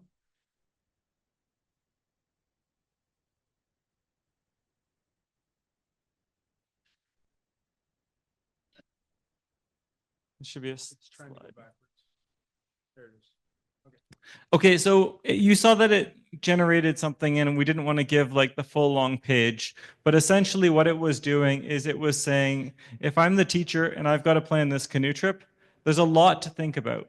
And so one of the things is if you've done this many years, this is all stuff that you know. It's knowledge from experience. But if you don't have that experience, it's something that's kind of a head start. So say, for example, that I was teaching and I wanted to go to my administration and discuss with them whether or not this is a feasible trip. There's a lot of aspects. So we've got permission forms, we've got budget, we've got packing lists, lesson plans. So what's the education value to it? What's the assessment that we're going to do? Do we need chaperones? Transportation? Food preparation? Is there first aid or medical? And so these are just some general ideas that it thought that we should be incorporating in the planning of this trip. Yeah, and it often works out really well because even though you've done something a dozen times before, you'll have in your head all of the things that you have to know in order to do a project. But you'll go and ask it, and all of a sudden there'll be two that you never thought of before, and then you can start to ask questions about these two new topics that it sort of brought up, right? So I might have forgot about food, right? Well, that's a great idea. And with all of these topics, you can drill down and ask it more. You can redefine what you're asking it. So you start off by saying, let's plan the meals. But then you could sort of redefine it where you're saying, okay, I'd like to plan the meals, but I'd also like some cooking techniques or tips on how to prepare things. You go, if you're paddling up the river, something that I would love to do is catch an Arctic char, but you go, you're going to have different species of fish on the river. What can you catch locally? It's going to have information on all of that, maybe how to prepare that. So this was, again, just kind of showing as you're generating and asking questions, this is the speed that it's giving you back information. So we just wanted to show you kind of what that interaction looks like. And rather than including this as a slide for each one of the items that we had it create, we just did a couple examples to show you, we typed something in, And then this is kind of the strength of what it's giving you back. And it's pretty remarkable, like the information that it has access to. It'll know historical landmarks along the Severn River. It'll know facts. It could plan it out so that as you're planning the trip and going down the river, you could be, telling the kids lesson plans and learning along the way. And when it's looking for information, it's going to find people's blogs and kind of little pieces of information that would be hard to stumble across. So there's a group that made a YouTube video, and they paddle from Pickle Lake up to Fort Severn. And they took a long time to do that. But in the video, they're getting eaten alive by bugs. And so it's those little considerations where, based on their feedback, they might tell you the time of year for the water levels. They might tell you when the bug season is to avoid the mosquitoes or black flies at this time. So just the wealth of information that it's able to tap into and give some context on is pretty incredible.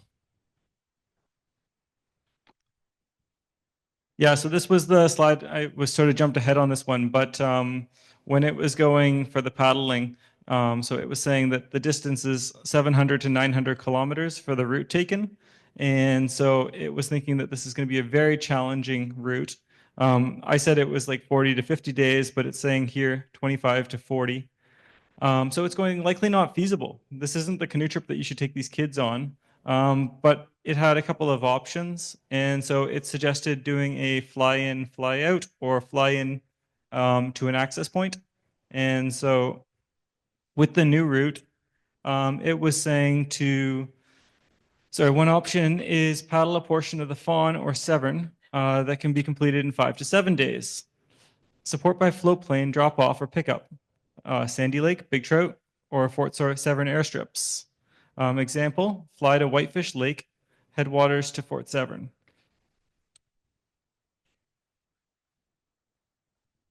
Yeah. So, and that's sort of the point is Alex sort of put together this part of the trip. Alex wasn't putting in any input to these locations.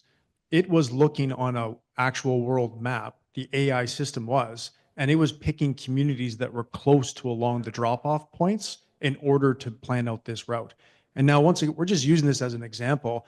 This gets applied to like everything, fixing your quad or teaching a kid math or planning a trip that's down the Fort Severn. So yeah, exactly. As Keith was saying, like the prompt that I gave it was help me plan this trip. And the second slide was just an add-on. So I just split it so the information was available, but it was all there.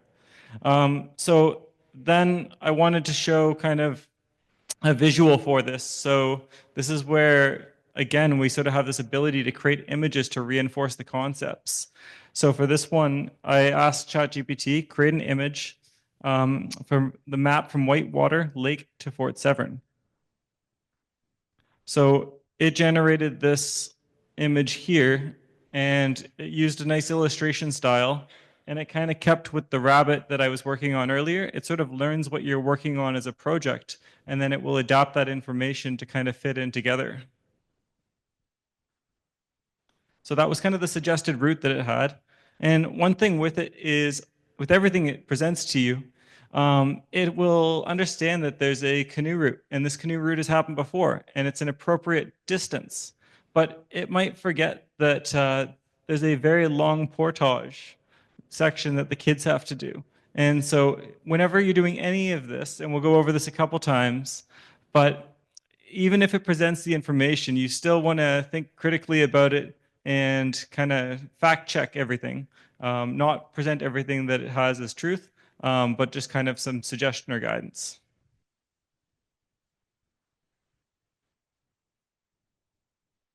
So when doing the trip, there's all these things that we said to think about. So it's what is the route, what's the duration, some of the planning. But from an administrative standpoint, you also need to know the budget. And maybe the interesting thing is to say, we want to take the grade 7, 8 kids on a trip. And what does the budget look like when we take the kids for a Toronto or a Winnipeg trip versus taking them to a fly-in and dropping them off on the lake and having them do this canoe trip? And is one cost prohibitive? Are these both viable options? But budget's something that has to be under consideration. One thing again is that it's going to take the budget and kind of do it off of like sample data. So we know the cost of flights, and so that's where you'll take a couple things and just kind of fact check. So if you know the float plane price that it gives you doesn't seem right, or the food cost isn't quite right, that's something that we would look over again.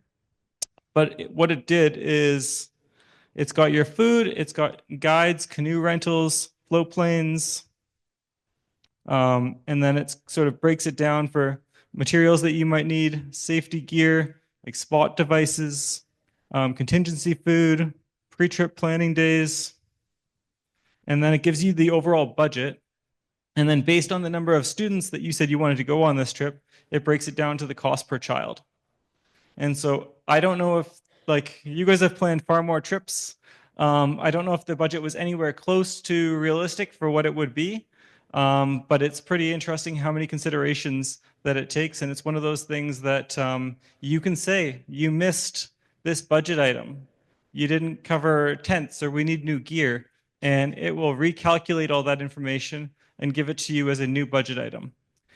Yeah, it's really at the point right now where like it's excellent at building out a framework. So like Alex said, we use this example of paddling down the Severn as sort of like, a fun example. But the more practical is we want to take the kids on a trip down to Toronto, right? How are we going to, what's the cost of the flights down to Sioux Lookout? We have to rent a bus from there. We have to get somewhere to stay when we're there, plan out the trip, the itinerary, the budget, the cost. What do the kids have to bring? What are the parents? How many chaperones? So like, it's just an excellent tool to lay all of that out for you, to see it all on one page for all the things that maybe you already knew about, but a lot of the things that maybe you just sort of like missed, right? Yeah, so you could call Slate Falls there and you could say, we're working on a budget for this trip. Here are the dates, here's the length of the trip. And we know that this trip, but it quoted something like $12,000 for the cost of the float planes. You could give them an actual quote, and then it will recalculate everything based on that. So I know that this is going to be a little small and with the one screen, hard to see. But I just asked it based on the information I've given so far. I've said that if we've planned a canoe trip for the kids, we want to let the parents know. So I just asked it to generate a letter to the parents. So it summarized the information of everything that I'd been talking to it about. And it puts the duration, it talks about who's going, where they're going, some rationale for the trip. And I actually had to make this a little bit shorter so it fit on one page. But it did have a lot of information. You can tell it to make it a one-pager or two. And this is the kind of thing that if you have your letterhead, you've got a logo for the school, you can give it that logo and tell it to put it on this letter for the parents. And then the same idea with the letter to the parents, they need to have information. They need to make an informed decision on whether or not they would allow their children to go on this trip. And then next, I asked it to create a permission form. So this one is asking about any medical details. It's asking for the student information, the emergency contacts, consent. And I'm not saying to just tell AI to create your release forms, but it's just kind of a starting point. You still want to go through and work with you guys probably already have them, but if you didn't, it's like just kind of a start, and then you can modify that to make sure that it covers all of the details that you need. So as Keith was saying, it's like we've all gone on a trip before and you're running out the door, and especially, once you have kids around, it's like it's easy to forget something. So these are little things where we asked it to, or in the elements that it said to include for the trip, it wanted a checklist for the kids, for everything that they should bring, and a checklist for the teacher. So the teacher has different responsibilities, but it's nice to sort of have something that you can verify that you've got everything ready that you're supposed to. And the same thing for, so the teacher checklist. So it's like your first aid kit, paddles, repair kit, emergency shelter, tarp, whistle, knives, water purification. It's just a lot of the little details that it's able to very quickly give you this. And then say, for example, it gave it as bullets here. I could ask it to recreate this checklist for planning for this trip. And this could be used for even a day trip for the school. If you wanted teachers to have something where they're taking kids out for an afternoon, it's like, do you want them to have the first aid kit? Do you want them to have snacks? Or what's the list of items? But you could tell it to regenerate this as little check boxes that you have to sort of check off as you're going through it. Like you can change this to be in kind of whatever format you want. Yeah, it's kind of a great thing just to like start with, even at just like a playground. For example, let's say you're not sure where you want to take the kids to. I've taken the kids to Winnipeg. We've taken the kids to Toronto. We have a budget of $40,000 to take the kids somewhere. There's 15 kids. Where should I take them? And it will come up with different ideas for you that maybe fit within that budget that the kids might like, depending on their age. And then it could plan out the whole trip for you. It could give you contact numbers of people who to call, bus charter companies, plan out basically everything for you to see. And we're not talking like it's going to take 2 days to figure this out. It's going to give you a whole plan with all of the items within 30 seconds, 45 seconds.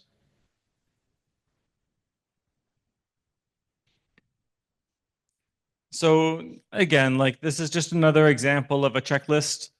So this was the student checklist, but you may or may not want to go with these. So like for this one, it's got the items for kids to bring. So biodegradable soap, towels, toothpaste, but it's saying leave your electronics at home.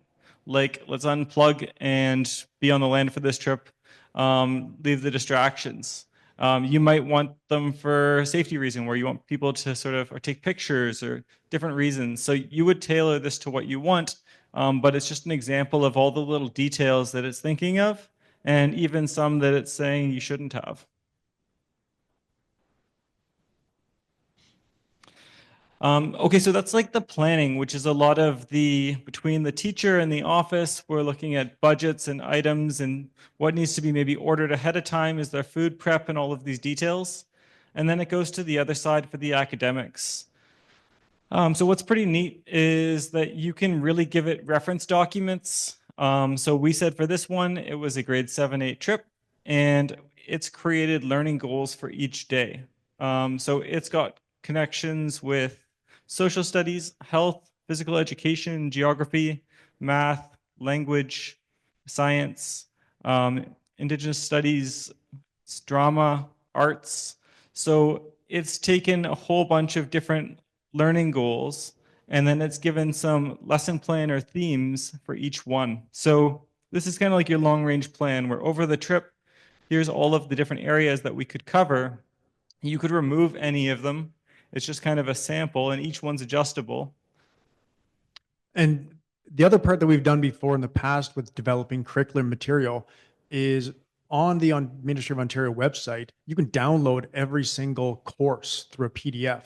We've uploaded those courses to ChatGPT, had it read through the course curriculum, and then give it some sort of idea of a lesson plan that we want to do. And it will create all of those connections based on the actual Ontario curriculum. The other one was that in terms of academics, that's often an area that we think is, for assessment. And we sort of do the lesson planning. But when teachers are doing report cards, they're also thinking of the soft skills. So we can ask it to get into that area for the learning skills and work habits. Something like a canoe trip would be a great opportunity to really observe the students and see their collaboration, see if they sort of can have a leadership role or a voice. And so it came up with for responsibility, cares for and keeps track of personal gear, follows safety rules and trip expectations, completes assigned duties without reminders. So when you go through this, you go, okay, this could be also used ahead of time and become a bit of a success criteria, where you can show this to the students and go through and go, this is what we're looking for. Here's kind of the benchmark, but it gives students an idea of some things that they can be cognizant of during the trip. So again, like these, we took it from the long range plan, and then we asked it to develop individual lesson plans. And so thinking of the trip and the context, it came up with a couple of lesson plans. So this one's navigation skills. So it's going 90 to 120 minutes, but flexible on field conditions. And you can teach kids to read maps, and you can sort of go, okay, we're going to go back and look at the curriculum expectations. So we have geography connections here. We've got physical education connections. We've got numeracy connections. So you got a lot of cross-curricular learning going on in this one. Your materials are all things that were on the checklist, and then it's broken it down into a 3-part lesson plan. So we just created a couple examples of them. The next one was ecological awareness on the land and water. So again, it's sort of got your cross-curricular learning, it's got your science connections, geography, and if you go back to the last one, Keith. So on the first one, you can see it's got the like A 3.1, B 2.3. So those are the curriculum connections, and you can cross-reference it or get it to confirm that those are the Ontario curriculum that it's using to pull those from. But in terms of like biodiversity and all of the learning goals, there's a lot that you could do here. And these are just a couple of samples that it generated in, a couple minutes. Yeah, and then I imagine it's a bit of a trick to try to align some of the Ontario course curriculum to land-based learning. You want to align with, let's say grade 4 science, for example, but you want to get the kids outside in the spring. So this is a great tool using AI. You could say, I've got a grade 4 class. I want to align it with the Ontario science curriculum. It's May the 13th. I want to take them outside, and what can we do? And I can actually show you this here once we get the laptop going. I have no idea what it's going to say, but we can figure it out once it starts to type it out if it aligns with what it should. So this was looking at assessment. And so a couple of different ways to assess, but it created a rubric. It created our levels. It's got our benchmarks. So it was looking for physical education. How could we assess the students on paddling technique? We have our level 1, limited, level 2, developing, level 3, proficient, and level 4, exceptional. We have water safety practices, compass use and directional finding, map reading and route planning, collaboration and communication, reflection and application. So this was just a sample of one way that it could do some assessment. But then it could also take a different route. And so I asked it to create another assessment piece that we could use, but take a different approach. So this time what it did was it was a reflection activity. So this is something that could be done paddling down the river, talking in the canoes, not something formal, not a checklist or a rubric, and just giving some cues. So in my reflection, I described what I saw, heard, or felt on the land or water, made connections with nature, the community, or my own story. So it just created a couple of samples, but it's just kind of prompts to get people talking, to get people thinking, and to see what people are observing during the experience.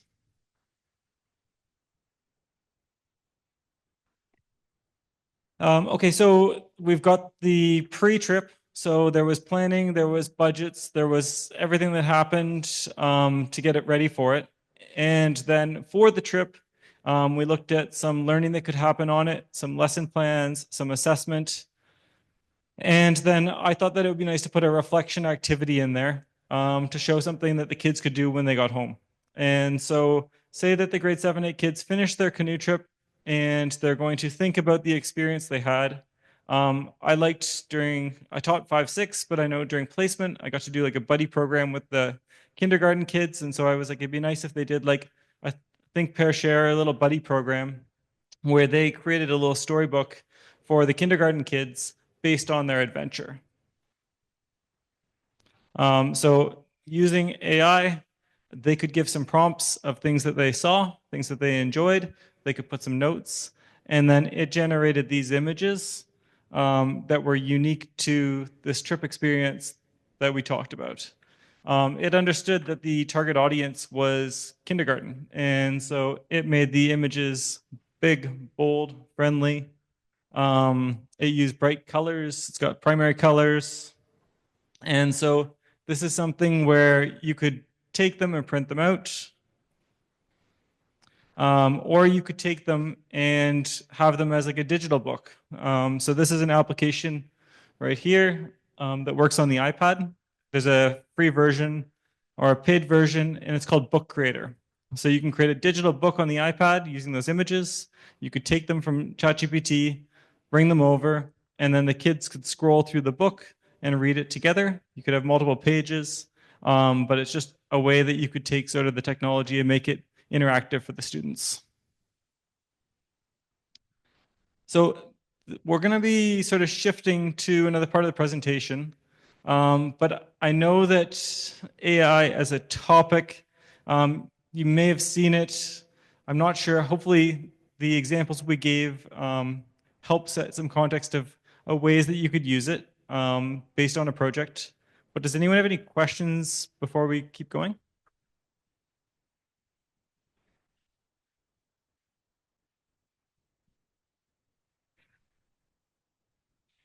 You guys were saying that your vision statement for your company was to help teachers and technology in the North. What you're talking about here is a lot of like educating teachers on getting better at prompting in AI.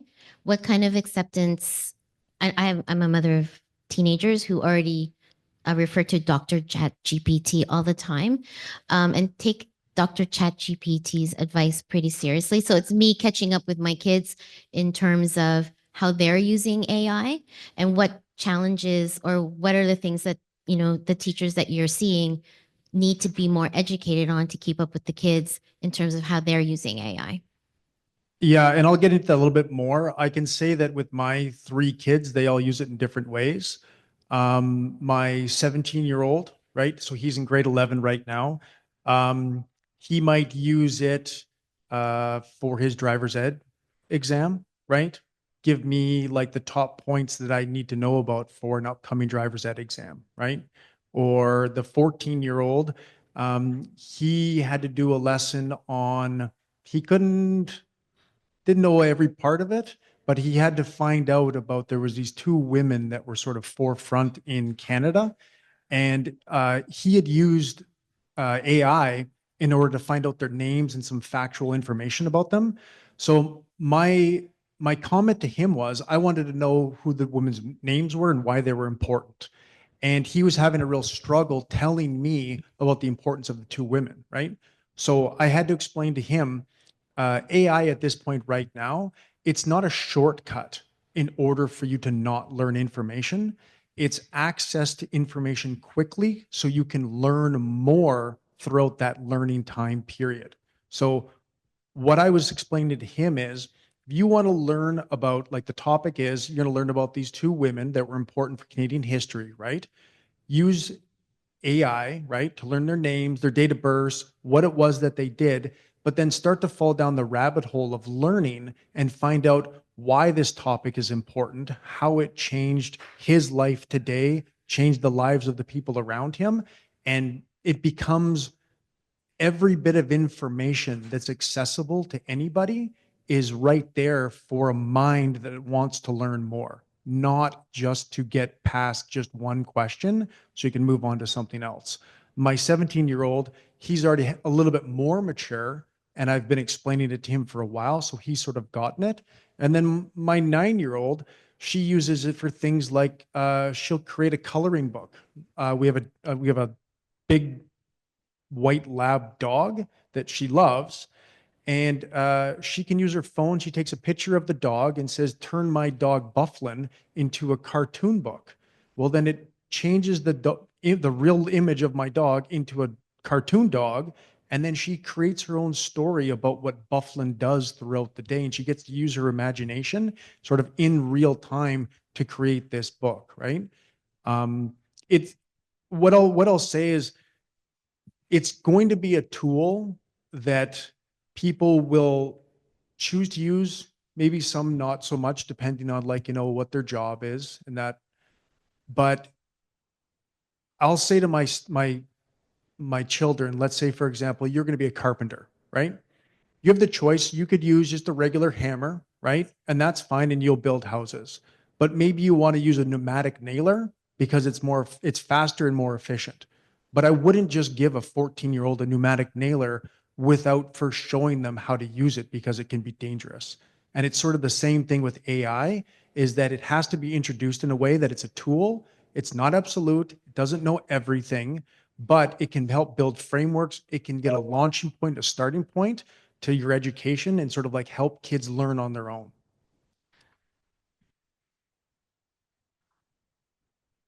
So I think that Love the kids. Sorry. yeah, no, absolutely. And I think that like Keith and I have done some presentations over the past year, and it's changing. It's changing actually very quickly.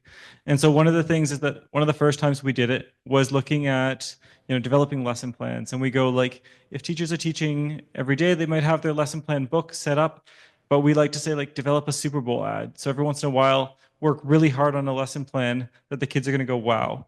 But when Keith was talking about his kids and the adoption of what they're doing, it's finding that area for teachers that helps their day. It's finding that area that helps their planning. Maybe it helps with assessment. So when I was first teaching, Google Classroom was new, and I loved that I could see all of my students' work in one central area. But now Grammarly and these programs, which use AI, help with looking at students' punctuation, their grammar. It's like figuring out for each individual person where it's useful. So if you're the one working on budgets, if you're the one doing planning, if you're the one coordinating with the kitchen, it's like we tried to do a variety of examples this time, just to be like, maybe there's something, not all of it, but one item that you're going to be like, oh, well, if I try that, is this going to make my day easier? And so rather than me hiring an illustrator to do this, AI for this presentation made things a little bit easier for me because it created those images. And that's something where once I see the power of it doing that, I'm like, oh, I can now work on more dynamic presentations. Maybe there can be some animations put in there. But when people find their little niche with it, that's where they're more interested in exploring what other channels it could have. Yeah. Sorry. We've actually been just going through a discussion about AI and its use in school and so on. And we've been using it. Some of the teachers are using it, of course. So some of the discussions that we've been having as well, and it came down from our board and director, was because AI does, I mean, when Google first came out, I mean, we were using Google to upload information, to create things for us, and to copy and paste from Google and into our documents, and then students were doing that. So the concern that we have is introducing AI as a fundamental new tool in learning. Are we introducing with that as well, like you said, the education around it? Because a student can very quickly, once they learn very little about AI, get AI to do an assignment for them that answers all the questions and answers all the objectives. And it's very hard for the teacher to know that it was created by AI unless they know the student's work, 100% or so on, because it's intelligence. So what I was going to ask is, do you have any, as you're introducing these new ways of learning and bringing it into schools and classrooms, do you also have some introductory screeners for screening whether or not this is AI generated, or is that going to be left? Do you think in the long run that's just going to be left to the users and the teachers and the schools? I think, yeah, no, that's a good point. Is that that's becoming more and more common. It's a tool. When people see how powerful and easy it is, kids included, everyone is looking for that path of least resistance. And many are going, oh, if this can help me with my assignment in a way that makes it really easy and completes things, sure, I'm going to go with that. So one piece is like looking at forms of assessment and sort of differentiating that so that when Brooks, Keith's younger son, was using it to write his paper, maybe he has to do a presentation, or maybe there's some questions that are kind of benchmark checks that kind of see his understanding. Because if he understands everything that it's generated, there's value there, but there has to be comprehension with it. The other one is that the AI detectors, this is something that we were showing at some of the earlier conferences. And right now we're in a phase where things are moving so quickly that I don't think that they've quite kept up, where they're having a hard time to determine this is 96% AI or this is 100% AI. So there are tools out there. And what's happening right now is the colleges and universities are investing a lot of money into them, and they're going to be the ones that are kind of setting the standard for it. And so the programs that they're using on the academic level are very expensive. You have to buy licenses, and they're fact checking things, and they're a little bit more powerful than the free versions at this point. But I do think that that will shift.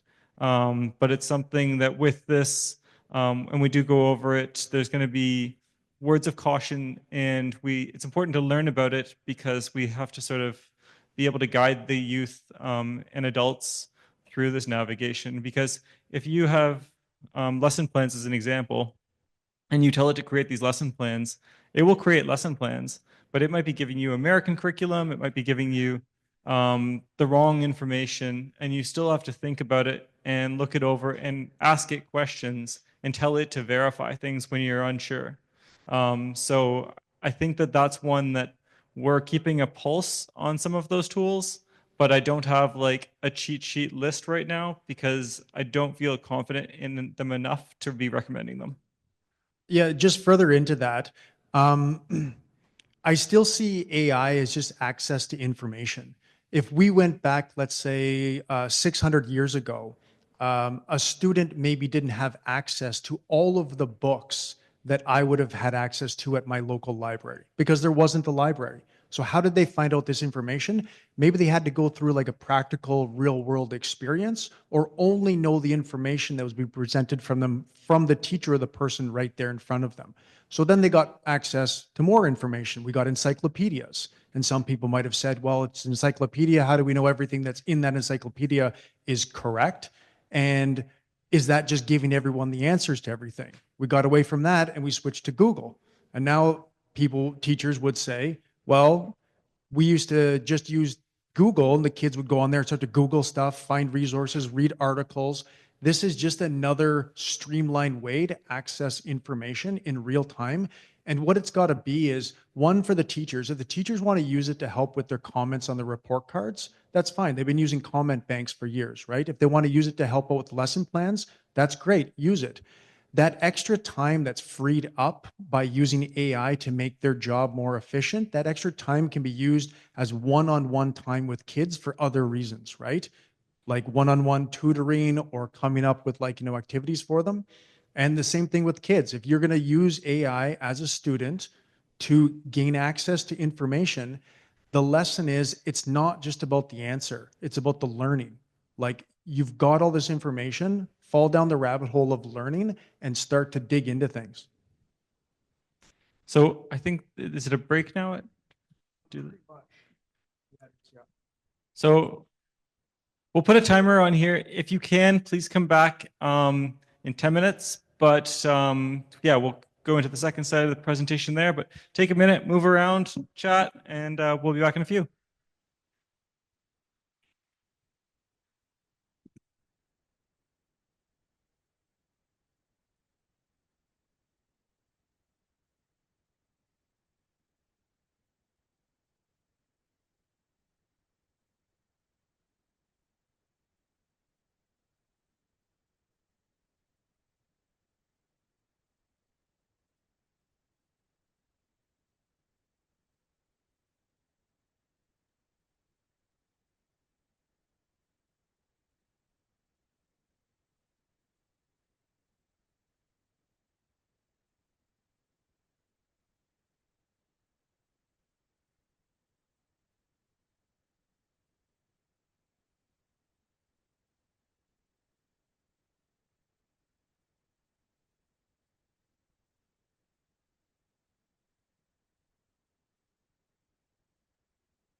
It has been it's 10 minutes, everybody. Toot finitas this break. We got another hour coming at ya. It's actually going to be a little shorter because we started a little later, but there are some very intriguing questions that are going to be answered this second part. And for any of you that raised your hand and were a little bit cautious, I asked all of them, still cautious. The AI is always listening. We're going to see how we can make it help us do our work better. If that is something we would love to ponder. And these are the fine gentlemen that are going to teach us some things. So don't be too frightened. They are going to just educate us further. Who's ready?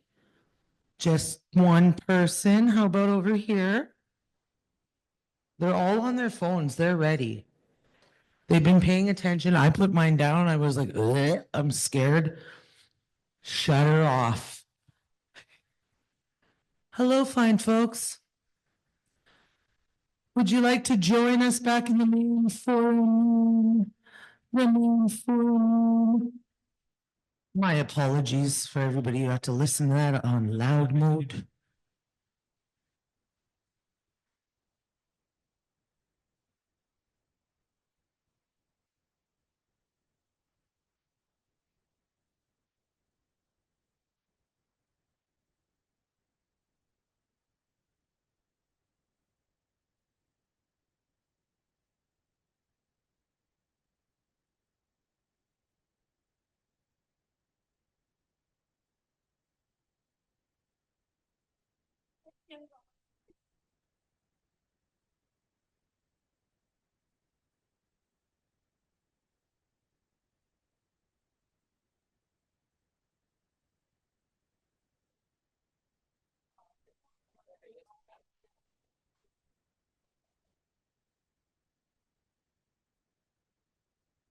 We are going to get going this afternoon with who we got in the room.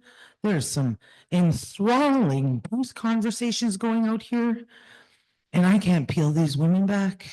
They got pamphlets, they got brochures, they got earrings, some of them. So we're going to continue on with the second portion. I will go out there and round them up myself. She's coming.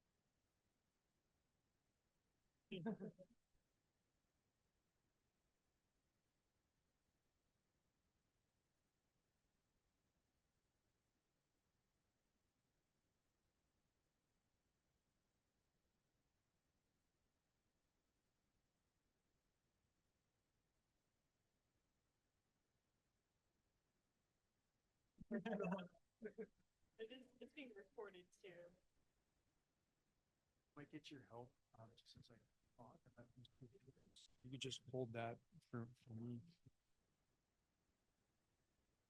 Like the one for you to hold, and then we can have another one just for you to both. You're bouncing when you move around. Just like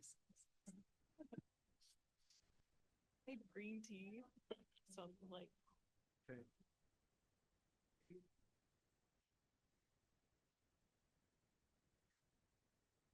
Yeah.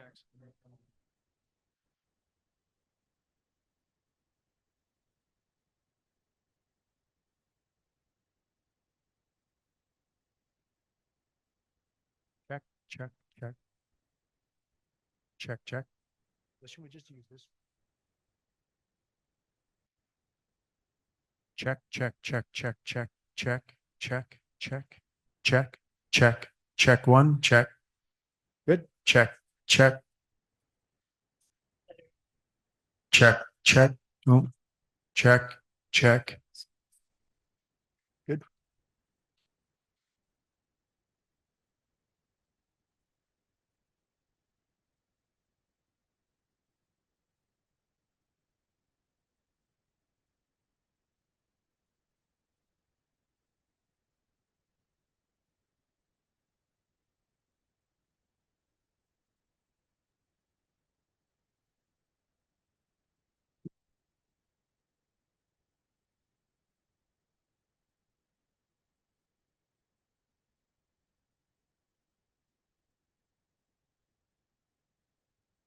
We're recording too early. This is like all gonna be in the recording. Oh, yeah.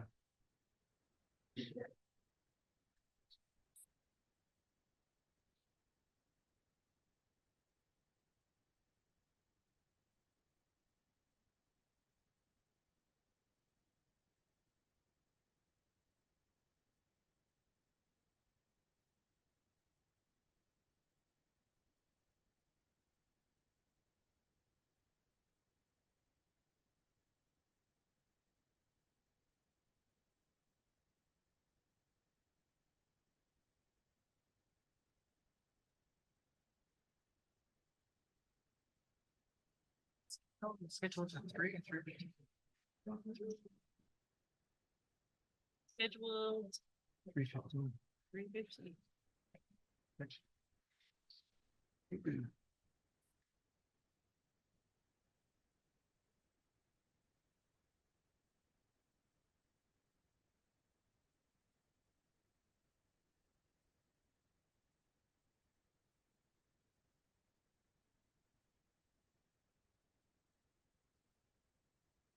So when I'm ready, I'll just get you to flip over to the feed that's on my phone here.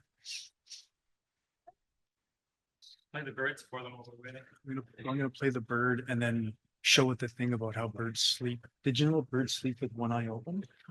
They sleep with one half of the brain, they shut an eye and they sleep, that half sleeps, and then they switch eyes and the other half of the brain sleeps. Yeah, That's the exact dream. that's exact drip. Yeah. Yep. Exactly. Same brand. Yeah. That thing that shows up in the box. 750 pounds. Oh, it's so sad. How do you install it? It's so Scissor-lifts. silly. But I think probably start. I'll bring it up. Yeah, you should get started. Yeah. Okay, everybody's ready. I'm just gonna sort of show you one thing off my phone here. So I'll wait for it to come up. Okay, so everybody's looking at my phone, the one in my hand here. I've got outside my office, there's this bird, little robin living in my office. You can see it there. And you see it moving its head. Yeah. So anyway, I was interested because I sit there and I watch it all the time and wondering, it never sleeps. So I asked ChatGPT, do birds sleep? And it says, yes, birds do sleep. And I didn't know this. They sleep with one eye open. It's called hemispheric sleep or slow wave sleep, where one half of the brain stays alert while the other half of the brain rests. And migratory birds, they can sleep while flying in short bursts of a few seconds, also using one hemisphere of the brain at a time. So, I mean, this is the kinds of things that, like, I mean, every time you sort of have a question in life, how something works, what it is, it's a good thing to sort of like, to pass along to like teachers, students. The other thing I wanted to show you here is down in the bottom, there's a little black circle. If I open that up, it allows me to turn on my camera. And now this AI system can see exactly what I'm looking at. And I can say, I'm presenting at a conference right now to some education directors in Thunder Bay. And just wondering if you wanted to say hello or just give them any sort of words about AI. Hey everyone, it's great to connect with you all. I'm here to support Keith as he presents about AI in education.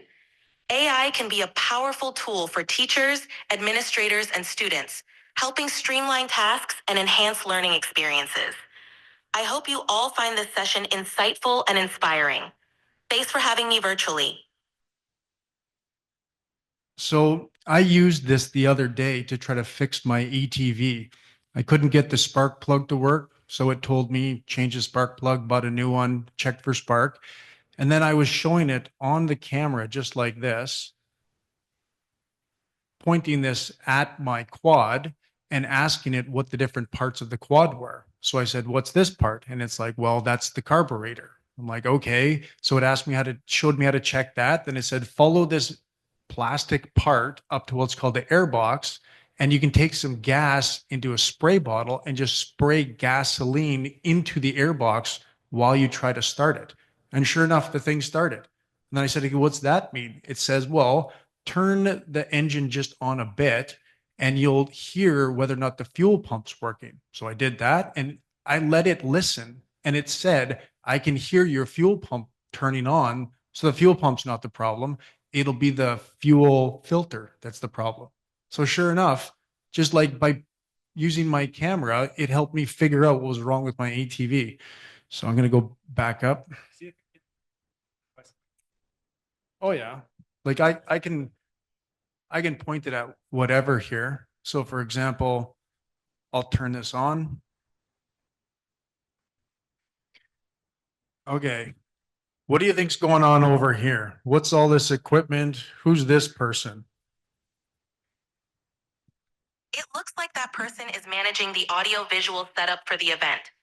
All that equipment on the table, like the mixer, laptop, and control panel, suggests they're handling sound, lighting, and maybe even the presentation slides or camera. They're likely the AV technician or coordinator ensuring everything runs smoothly. Yeah. So, I mean, so far it's been pretty good at it.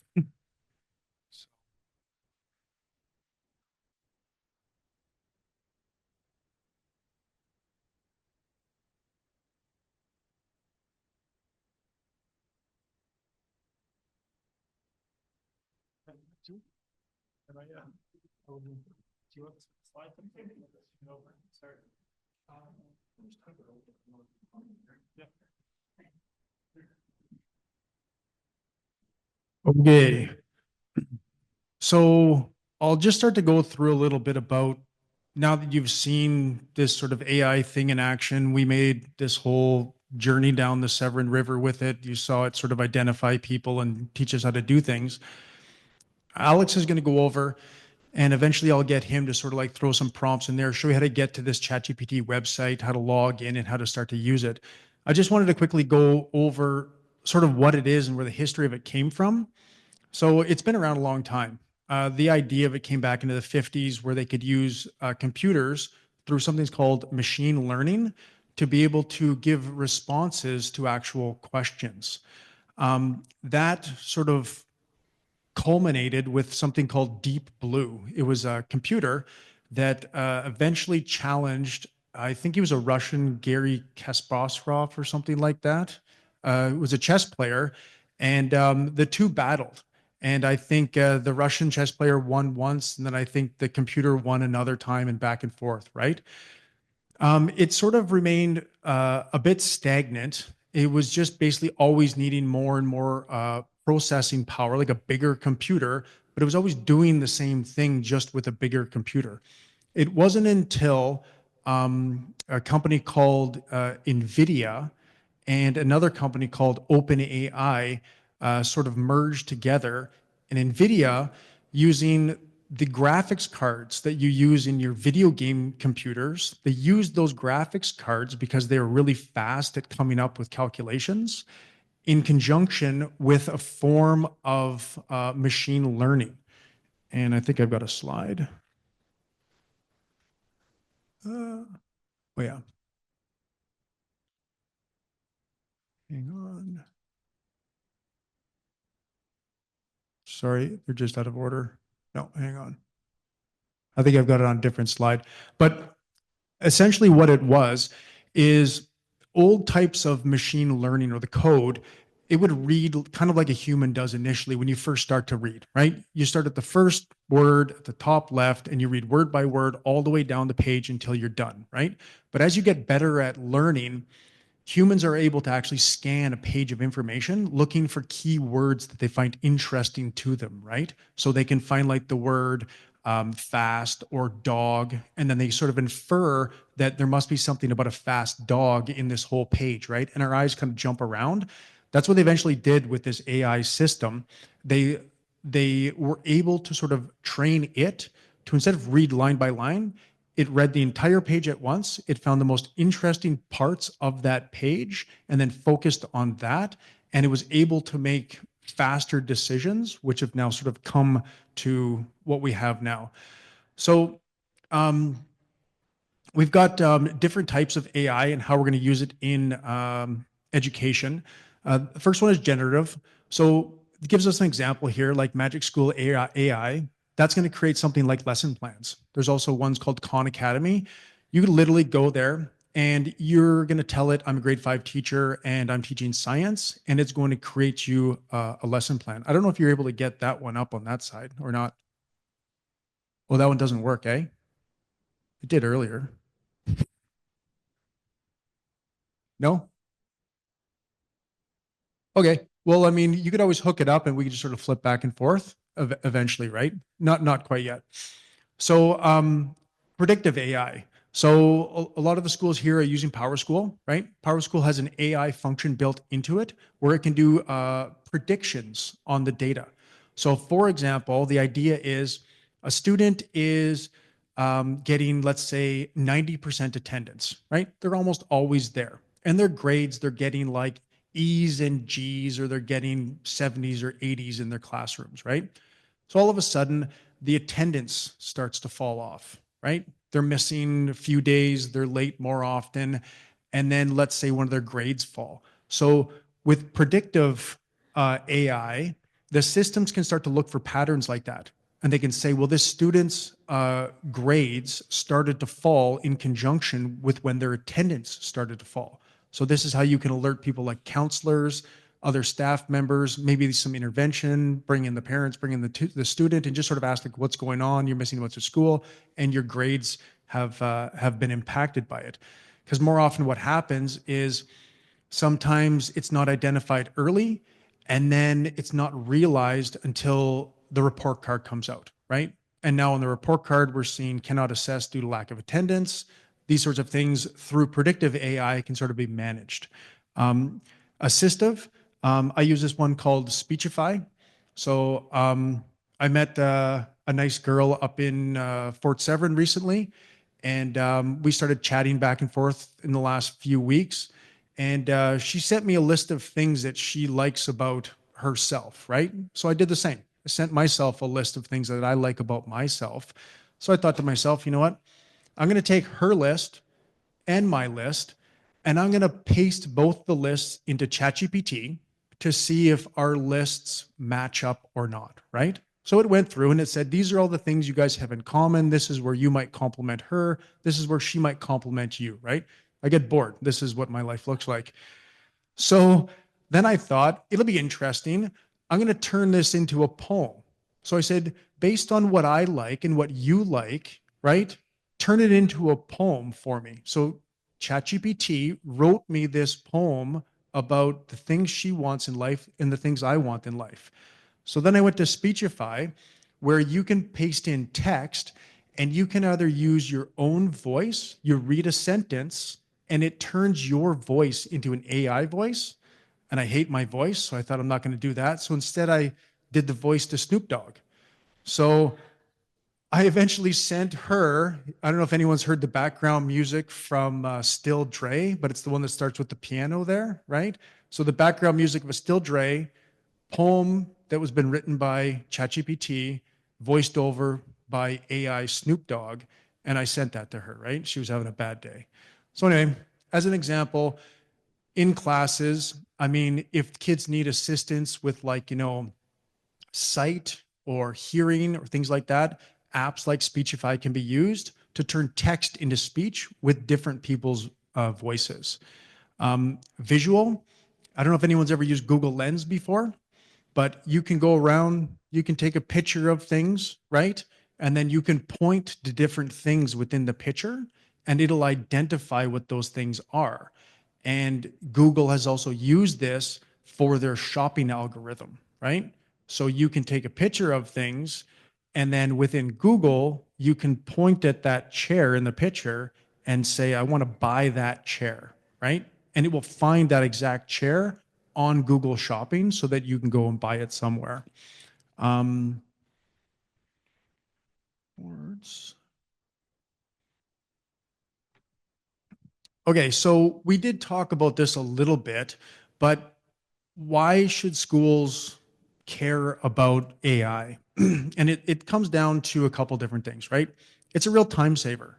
So for your administrative staff, if they got a big workload, and let's be honest, there are certain jobs that nobody likes to do, right? So if those jobs can be outsourced to AI, right? Compile me a list of all the students' names and all of their addresses, and now compose a letter that I can send out to all these parents and print it for me.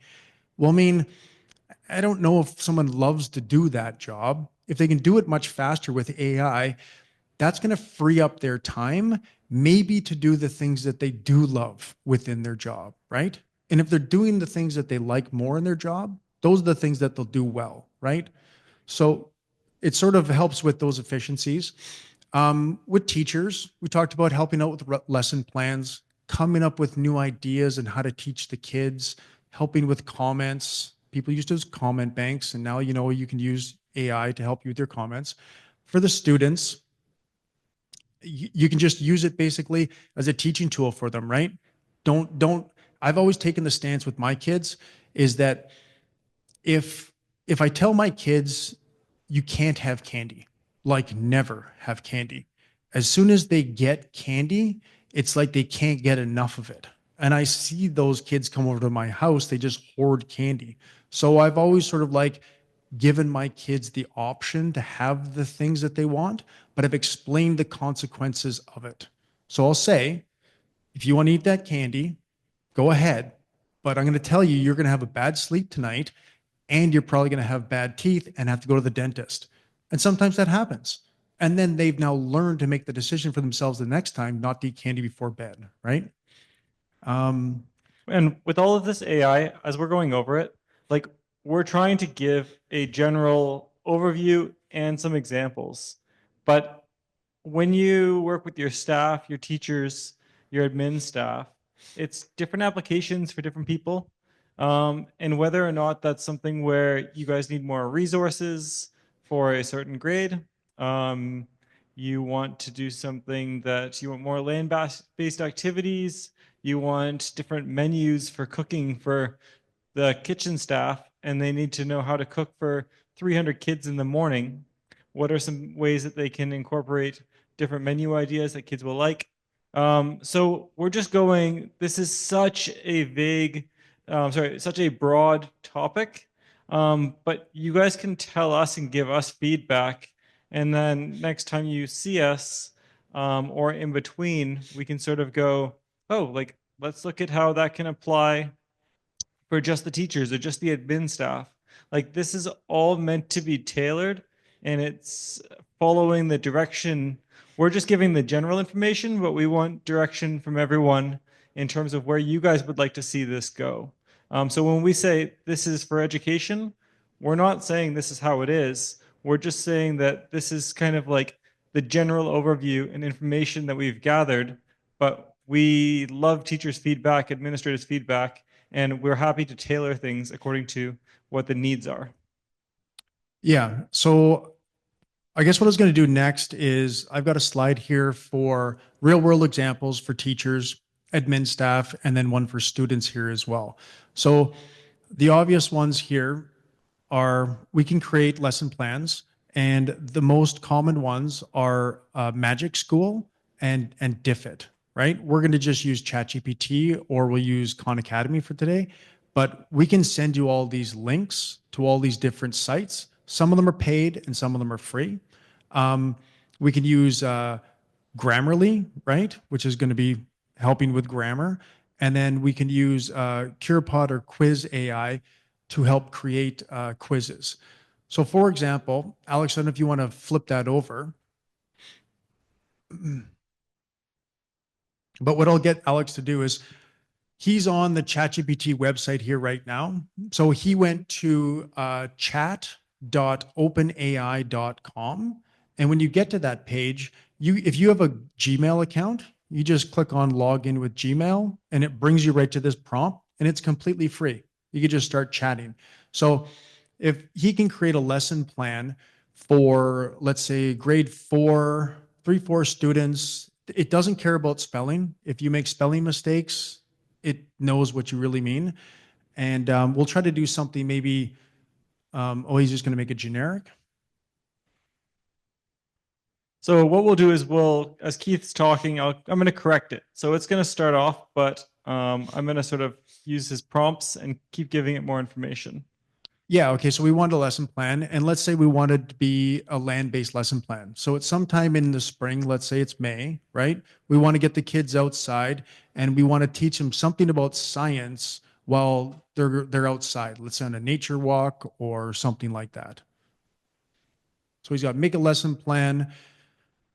Let's make it a land-based lesson plan for May that includes science. Okay, so it started here now, right? So it's got the signs of spring, exploring the local ecosystem. It's going to be 2 to 3 hours. The big idea are plants and animals are interdependent and are adapted to meet their needs from their environment, right? Keep on going. It's got the learning goals, right? So now it's got the list of materials that we're going to need to bring with us outside. And then it's going to give us a breakdown, right? Opening 20 minutes. We're going to walk through nature for 60 minutes. We're going to listen to look at the budding trees, the bird calls, the melting snow. We've got another 30 minutes of reflection, follow-up activities. And now we've got our cross-curricular connections, right? So down at the bottom there, Alex, say I've taken the kids on the nature walk, and now I need a small quiz to give them. I want 3 true and false, 3 short answer, and 4 multiple choice. So he said, I've taken the kids on the nature walk. Now I want a small quiz, 3 true and false, 3 short answer, 3 multiple choice. Okay, so here's our 9 quiz questionnaire. So we've got our true and false, got a short answer, and you can even regrade this. So after he's created this, you can ask it to edit it, right? You can say, make this grade 2 or make this grade 5. Maybe you had like a mix of kids in your class and you wanted to grade it for different grade levels that were on the quiz. So I went in and just afterwards, I've asked it to create it as a PDF, and I want something that I can print off to distribute to the kids.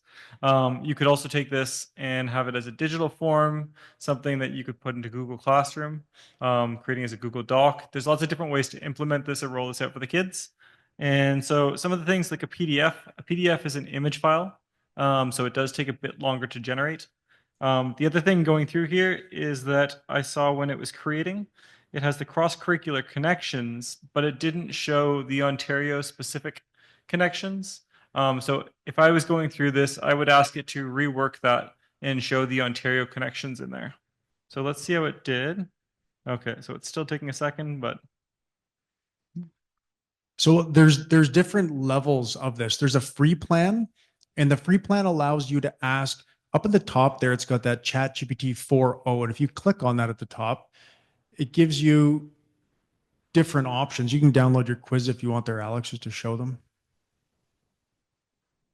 So it made a PDF, he downloaded it, and now he's got something that he can physically print out, right, to give to the kids.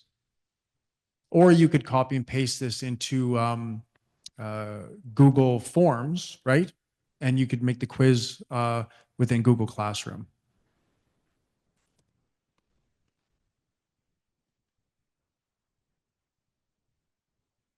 So there's different tiers of it. The free plan, it allows you to use this 4.0 model, which is their smartest model, up to a certain number of times per hour and per day.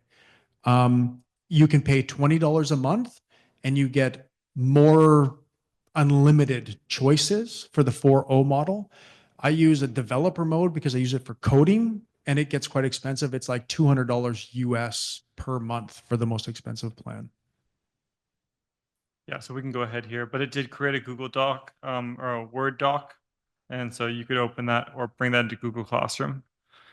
Yeah. So now, Alex, let's say we're ready to do report cards and we want to write a comment for Bill. And Bill struggled understanding certain concepts, but he was very attentive. It'd be a good idea if he read more at home and didn't distract his friends as much. And a lot of teachers have already started sort of using this because most teacher comments sort of start with like the standard like comment bank, comment bank, comment bank, and then some personalized comment, right? So I mean, you can sort of skip the whole comment bank section, sort of like rework it with AI, or type in your actual comment, like type in what you actually think, and then just see how it comes out with a comment, right? So yeah, so instead of, what did you write there, Alex? Yeah, he struggled with certain concepts, but was very attentive. It would be great if he didn't distract the students around him during class. Yeah, so then it comes up. Bill demonstrates curiosity and attentiveness during lessons and is often eager to engage with new learning. While he has found certain concepts challenging, he puts effort into understanding them and making steady progress going forward, blah, blah, blah, right? So, I mean, writing comments is the teacher's most hated thing. This is something that can really enhance that comment. It's still personalized. The teacher is still the one writing out what the student actually did, right? And giving the feedback. It's just polishing it a little bit so that it comes across as like, you know, your traditional sort of comment. It was one of the things that like often we introduce these topics and we go through our presentation and you don't hear much afterwards. The teacher comments, we had so many teachers come back to us and they were like, that changed it completely. My comments were far more accurate and they found that it was easier to put all of the key information in to give meaningful comments. The other thing is that you can set the parameters. So when you're doing a comment, it might be 400 characters for language arts. You can tell it that 400 characters and it's going to redo this comment. So I can say, make this 400 or 200 and it's going to adjust that. Another good tip as well is that as you work with AI, it gets to learn about you. I can go into mine and I can say, tell me the best things about me. And it'll say, based on hundreds of conversations I've had with it about work, about my own personal life, what are the 10 worst things about me, right? I want to work on myself and it'll remember. So one thing you can do is you can actually type, update your memory so you never say this word, or update your memory so you always have this kind of personality with me. And it'll actually say, at the bottom here, it'll say memory updating. So you can come up with something there, Alex, something clever.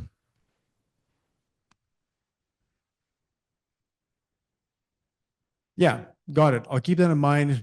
Prefer not to use whatever in responses. So from now on, when it talks to you, it won't ever use that word, right? If you want to go back to the other slide there, we'll just go to the admin. Like just flip the inputs, whatever you guys had there. Yeah. Thanks.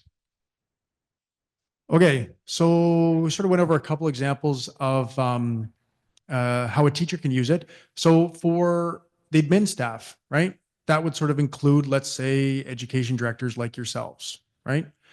Once again, we're showing ChatGPT because right now it is the most powerful model out there. It's the one that we have access to, but there are other examples out here. Tools like ChatGPT can be used to create newsletters, for example. You can do predictive analytics to see if students are at risk. We talked about that with Power School, right? So you can have an administrative person who's sort of like collecting or seeing this data through an AI-driven system.